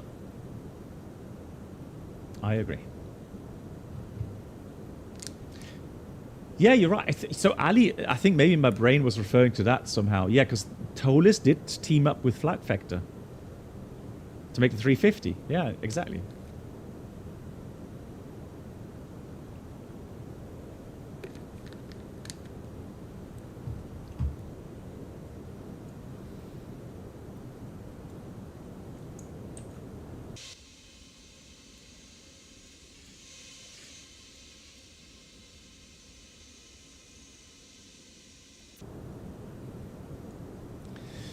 Good, here we go. Now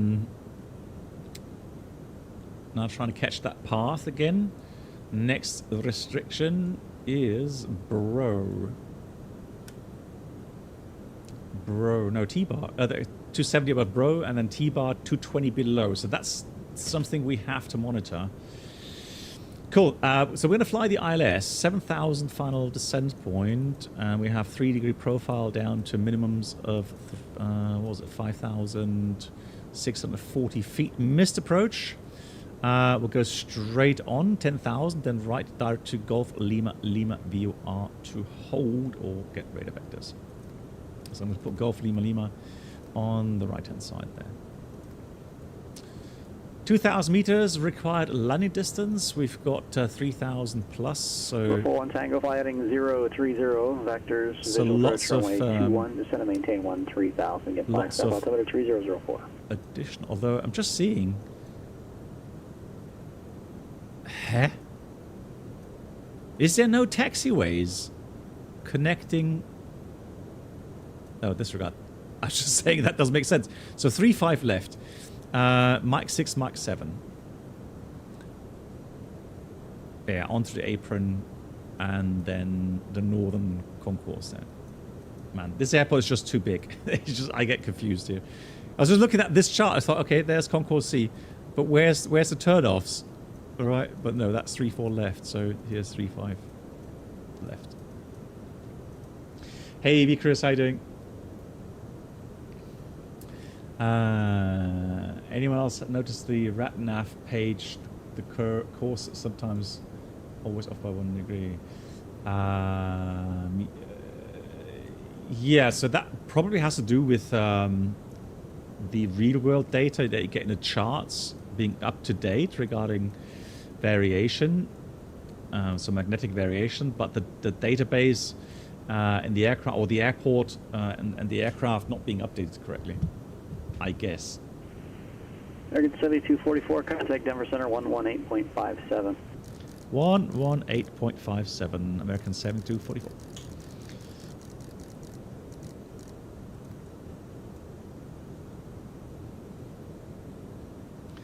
Denver Center, good evening. American 7244 descending via the T-bar 3, passing 277. American 7244, Denver altimeter 3017. Altimeter 3017, American 7244, thanks.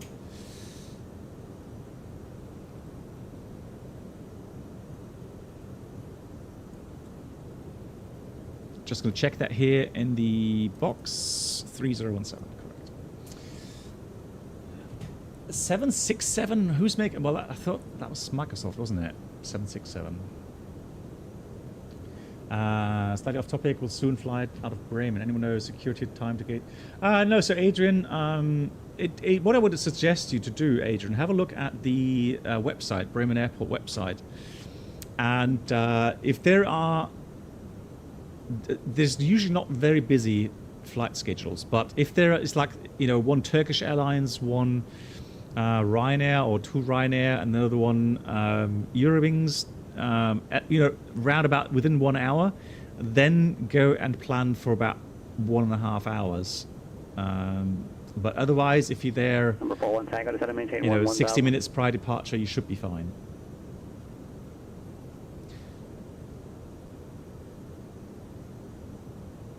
And then usually, if for any reason there should be very long lines, and you are very tight on time, just ask one of the staff there, and you know, let them know about your issue, and they would usually allow you then to cut the line.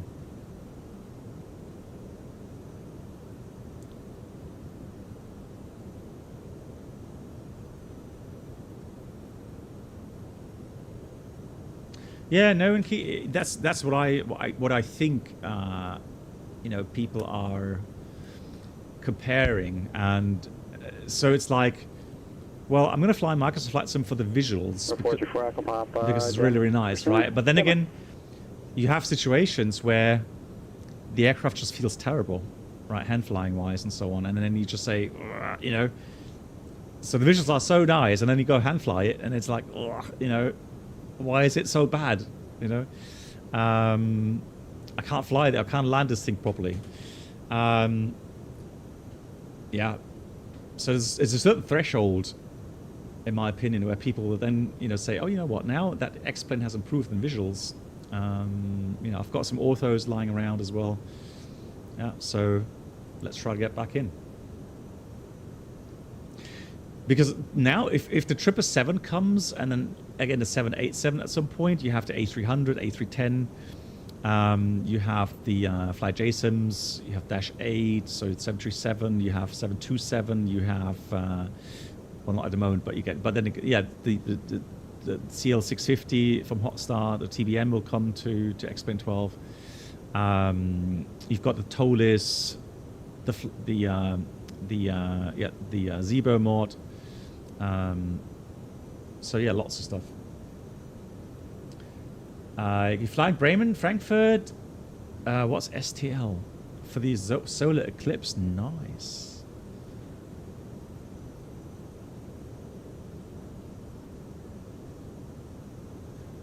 St. Louis. Oh, you're flying to the US? Wow, nice. For the solar eclipse, that's really cool.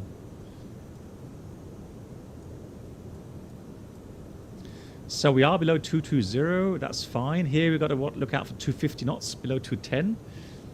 But that looks okay. Bit of tailwind. Remaining flight time is about 15 minutes. Which means we'll switch on the seatbelts. November 434 Echo Papa is cleared to the level and 4 Columns Municipal Airport via the Alamosa VOR, and then it's filed to the Pueblo VOR. Direct Hugo, that's Hotel Golf Oscar, and join the Quail 1 arrival. Climb and maintain flight level 230. Departure with center on 118.57. Squawk 5. Oh, and the Falcon 8X is coming as well. Release. Nice, yeah.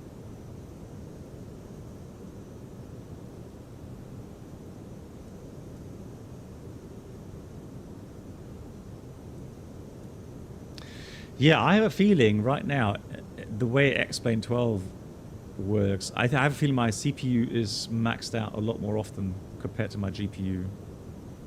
But like Bruno writes, it's more not having multi-thread optimized enough. Number 434 at Papa, readback is correct. Hold for release, just give me a call short of the runway first line when ready. Number 41 Tango, descend and maintain 10,000. American 7244, contact Denver approach 120.35. 20.35, American 7244.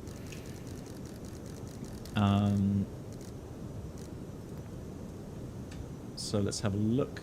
That is information. Oscar.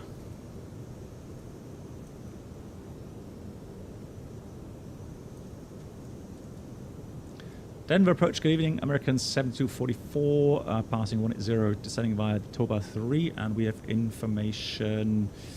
Oscar. American 7244, Denver approach, thanks for Oscar, expect ILS runway 35 left approach from Eldora. From Eldora, expecting ILS 35 left approach, American 7244. So that's exactly the transition we talked about. It's off your left side now at about 9 to 10 o'clock and 8 miles. Let me know when you have it sight.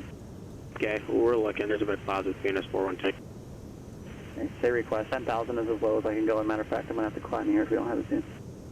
So there we go. Okay, roger, forward take. 250 knots. 210 below.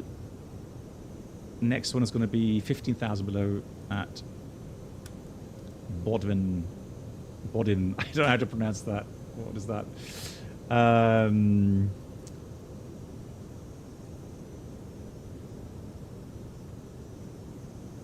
Yeah, Chris, that's the thing, right? There's certain things. So for me, I don't get bothered too much with these things. I do notice them, but I don't think we're going to be able to see the field. I focus on other things, Are we right? able to instrument a bird? And so, make the request. Okay, we can do the ILS 21 if that works with you. but I totally understand, Chris, that you get worked up about this.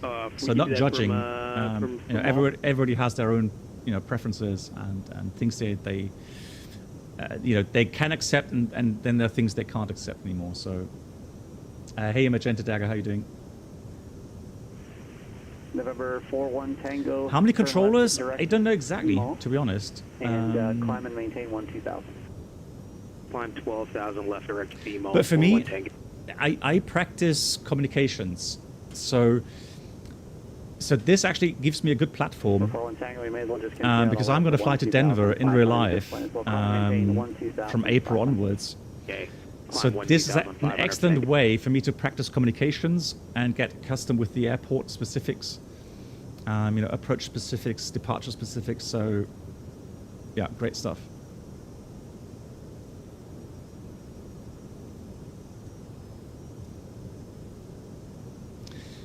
It is a bit eerie, though. 7244 at Eldora cleared the ILS runway 35 left approach. From Eldora, cleared the ILS 35 left approach, American 7244. So that's exactly what we are looking for. So we're going to get the transition, so not radar vectors. And we've checked the waypoints. The things we have to do now is we have to make sure that we maintain those minimum altitudes. So 13,000... Oh. Ice detector. Jesus Christ, that scared the hell out of me. Blimey. Right.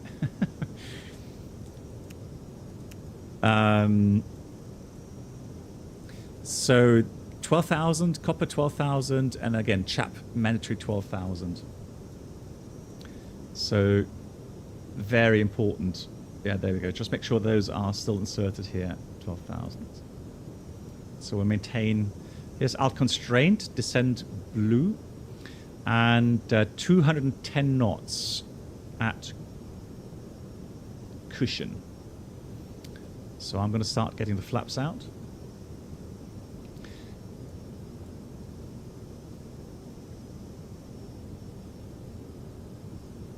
Do you think it's appropriate to use any desktop sim for practice flying at the airplanes as just procedures? Well, I mean, you can use flight sims to a certain degree. I mean, I'm not saying it's ultra realistic, and you know, you shouldn't. You should only practice with that. But there are certain things which are really good, and you can practice some stuff really good in these PC desktop flight sims. That, here comes flaps one, that you can actually use IRL. And a real-world pilot will know that the limitations. So, for example, I always knew when I was flying the 320 or FS Labs or Toliss or Phoenix, I was aware of the fact that the flight warning computer standard in those versions are different to the versions that I'm flying in real life. So I would make sure that I train certain checklists by other means.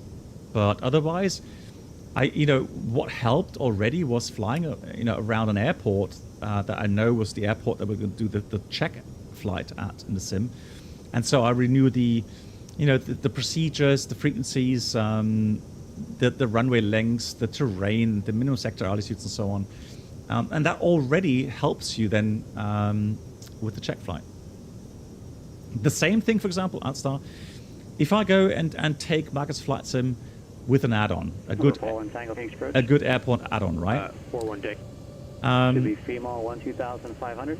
So let's go 12,000, descend up blue. We're turning final now, 41 Tank.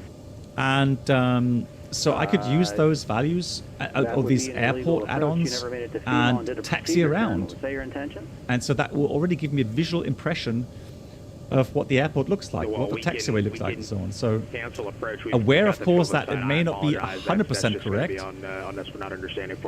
but still, it will help to a certain degree. So here, now, Carvey, I have a feeling that we should be at 12,000. It says 12,000 buff, but I have a feeling it says mandatory 12,000.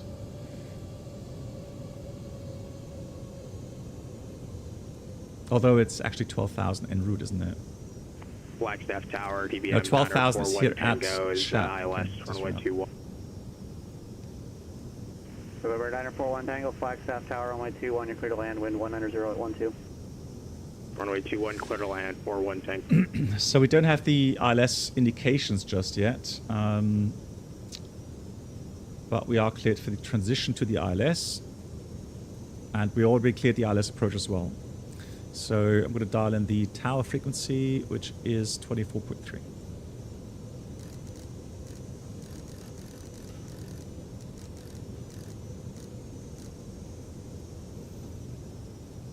And then ground will be 2185. Now I have the ILS indications. I'm going to wait with the localizer capture, and I'm going to slow down the aircraft here. 64.8. That's quite heavy weight for the 320NEO. They have a dark mode. Yeah, here I don't mind that actually, because I feel like I can actually see that quite well. But yeah, in the Navigraph app itself, here comes flaps 2. In the Navigraph app itself, I agree. The night mode is actually a little bit better. A little bit ballooning going on. So 12,000 until Chap, then we go to 11,000 at Krupp. So I'm down at 11,000 here. And slow down further.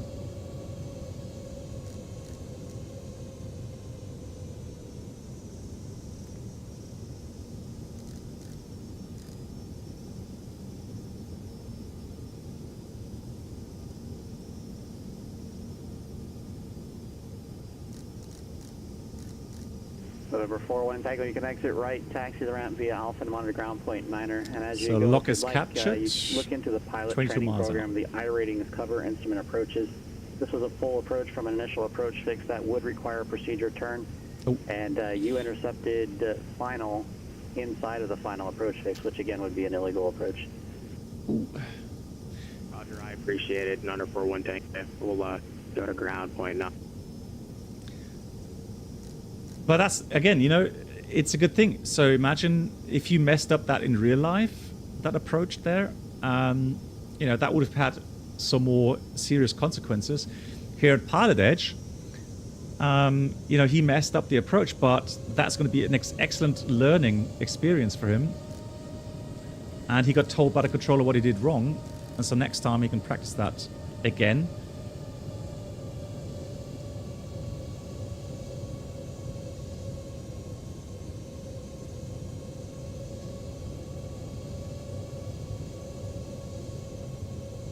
It's so dark. And the thing is that you know that there's terrain below you. But 6.2, so that's fine.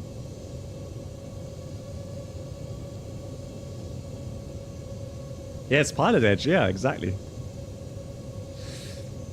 So I'm going to go down to 9,000 now. 178 ground speed. So 1,000.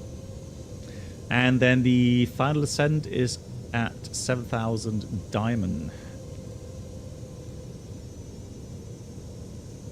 Oh, and it's bumpy. Look at that. Swing around a bit there.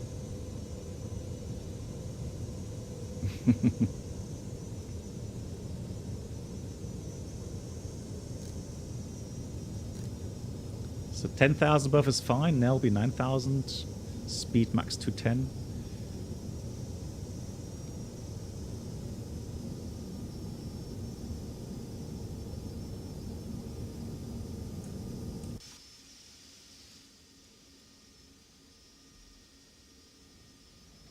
Oh, we got ground contact there on the left.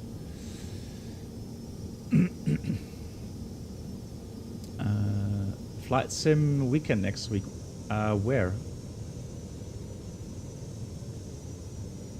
Difference between VATSIM and PilotEdge. Well, PilotEdge is a pay or subscription based service, and there on the west side of the US. There's quite a number of airports that is always towered, so they have a certain time frame where they will make sure that all of the airports are towered. You have all the radar centers towered. Yes, it can happen that you will have the same controller when you switch frequencies. So vertical speed again, 7,000. But again, you know, it's more about real-world procedures and having assured coverage.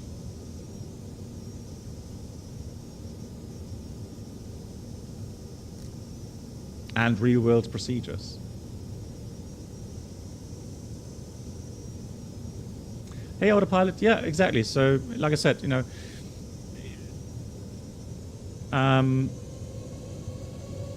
everyone has their 7244, contact tower 124.3. 24.3, American 7244. So everyone has their preferences regarding the flight simulation kind of experience. So here we go. That's fairly low above the ground already, isn't it? So let comes gear down. Speed managed. Denver Tower, good evening. American 7244 on the ILS 35 left. There's the runway. Flaps. American 7244, Denver Tower, runway 35 left, clear to land, wind 350 at 8. 35 left, clear to land, American 7244. Thank you. So, clear to land, wind pretty much not calm, but so those go off.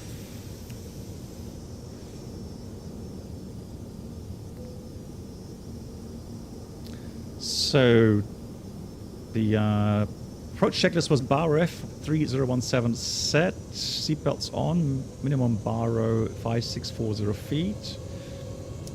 Outer brake is low, engine mode selected normal. And then we've got the landing checklist. You can remember landing no blue. Time to do some hand flying, shall we? Sync rate. Right, go with... don't know why it called itself out sync rate.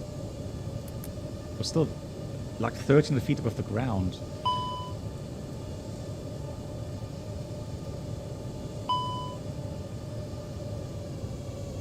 There we go. Glide slope.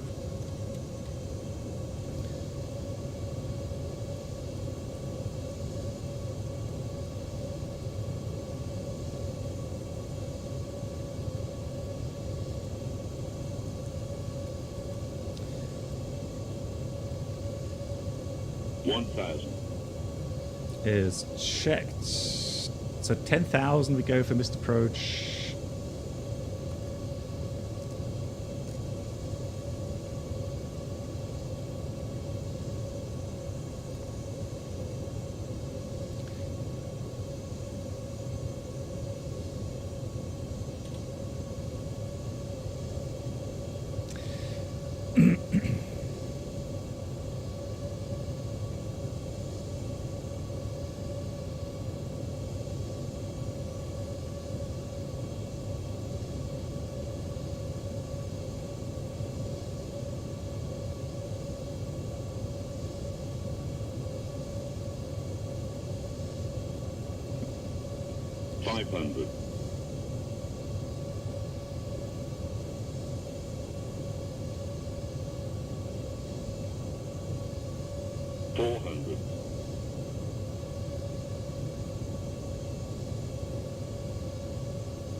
It is a huge airport, isn't it? 300. Blimey. 100 above. Yeah, runway's inside. Albuquerque Center, TBM 916 Golf. Minimum. Continue. Hotel, X-ray. November 91906 Golf. Albuquerque Center, clear to the Phoenix Airport via as 50, filed. 40, maintain 14,000. 20. Approach with Albuquerque 10, Center 128.45. Squawk 4113. So a spoiler, so TBM 91906 Golf clear to the Phoenix Airport as filed. not getting any reversers. 128.45. Minor brakes. 4113. 96 Golf. Number 91906 Golf, readback correct. Hold for release. Just give me a call back. Show the runway first line when ready. Hold for release. We'll call you back. 96 Golf. That wasn't that hard. Come on. Yeah, I thought it was a nice landing. But there we go. And, well, no, that's a bit too much offset. But it can happen that the lights are offset a little bit, just a tad, from the center line. But this is a bit excessive, I would say so, yeah. So here's Mike 7. After landings.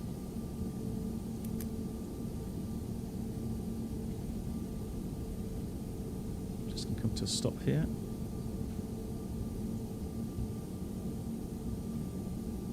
Missing the camera shake, okay.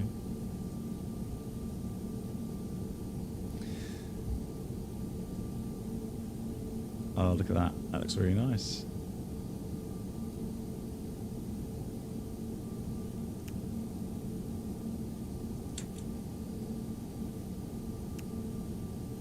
Just that. And then radar predictometry system goes off.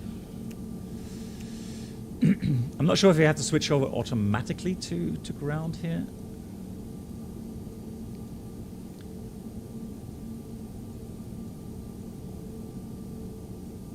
And American 7244, maybe we switch to ground? No need to, we're 72, American 7244. Right turn on, well, you go to the A gates or C gates? To the C gates, American 7244. Let's just go right turn on Mike and then left turn either Charlie Sierra, Charlie November into the ramp. This frequency is good. Okay, this frequency right on Lima, and then we'll take Charlie Sierra to Good night. Thank you much, American 7244. Good night. American 7244, stay on Mike, northbound, and then left Charlie Sierra or November. Yeah, Mike northbound and then Charlie Sierra. That's fine. Thank you much, American 7244.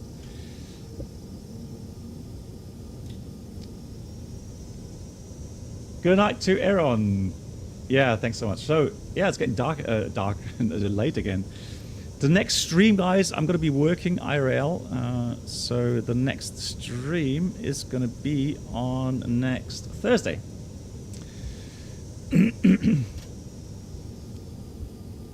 The brakes, yeah, that's a Toliss thing.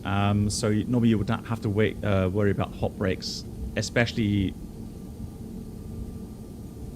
after not really braking much. Papa's ready for departure at Monte Vista, runway 20 for the ODP. Yeah, so 400 degrees. Great. Number 434 Echo Papa is released for departure and clearance is Hey, voided. Toto. Not off by 2, 3, Well, the 3, landing, to be 2, honest, the landing here in 23, Denver, I would definitely be very happy with that. Call back by 30 with your intentions. Because you can really slam that that landing. Hey, release for departure and bring to change group 434 Papa.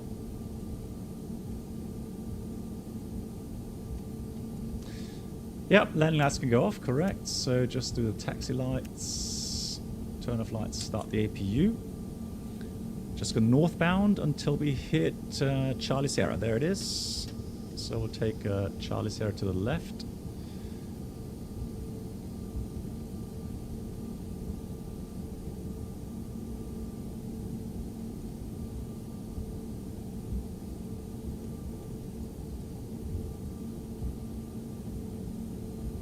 It's a huge airport, Denver. Yeah.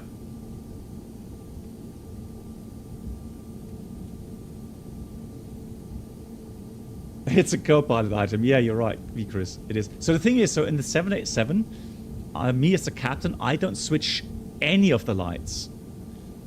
So it's all first officer items. All of the light switches. I don't touch taxi lights, landing up, whatever. I don't touch any of, not even strobe lights, nothing. And believe it or not, that was so hard to get used to. Because the first officers, the new ones, they're not used to it either. So it's like, you know, right, do I tell them again to switch on the lights or do I switch on myself? But no, you tell them. Otherwise they don't learn. I'm going to take this one here. Right, AP is available.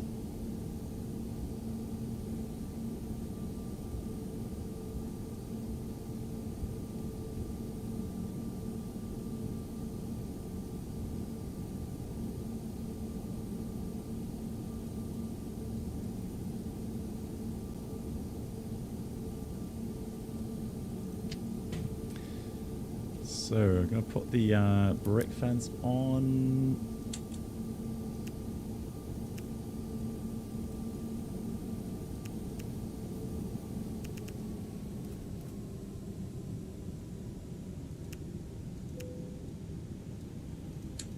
Oh, I remember the fuel pumps. GG's.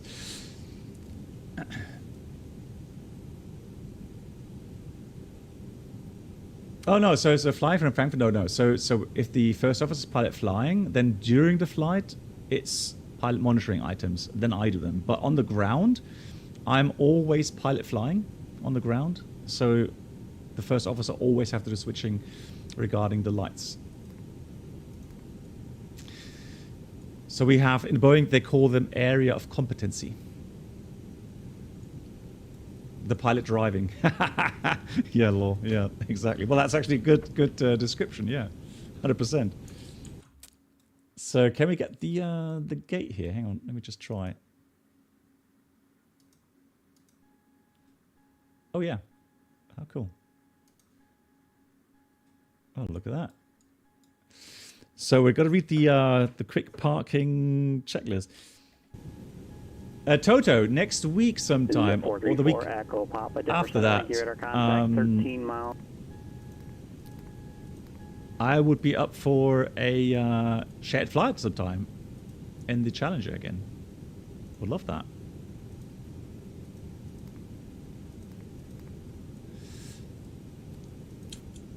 Ground power available. Let's do that. Yeah, let's try to hook something up again.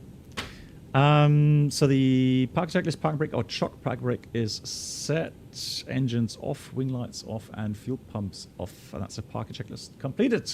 Thank you so much, my dear moderators, as always. Thank you so much for all the help looking over the chat. And why did I think the brake fan shouldn't be on? No. So what you normally do, you wait 3 minutes until the brakes had a chance to... Actually, no, is it 5 minutes? My God. Hang on, was it 3 minutes or 5 minutes? I think it's 5 minutes for the brakes. So you wait until the heat distributes nicely between the brake discs, and then you switch on the brake fan. And you should normally put the brake fans on before entering the parking stand. So should there be any dust, so the carbon dust, it'll blow those out before getting to the parking stands where the staff is walking around. But once the brake fans are running, it's fine. You can have them running at the parking stand. Yeah, Chris. Yeah, we've done several shared flights on stream. Yeah. Thank you much, Toto. Okay, I'm looking forward to the flight with you then. Alrighty.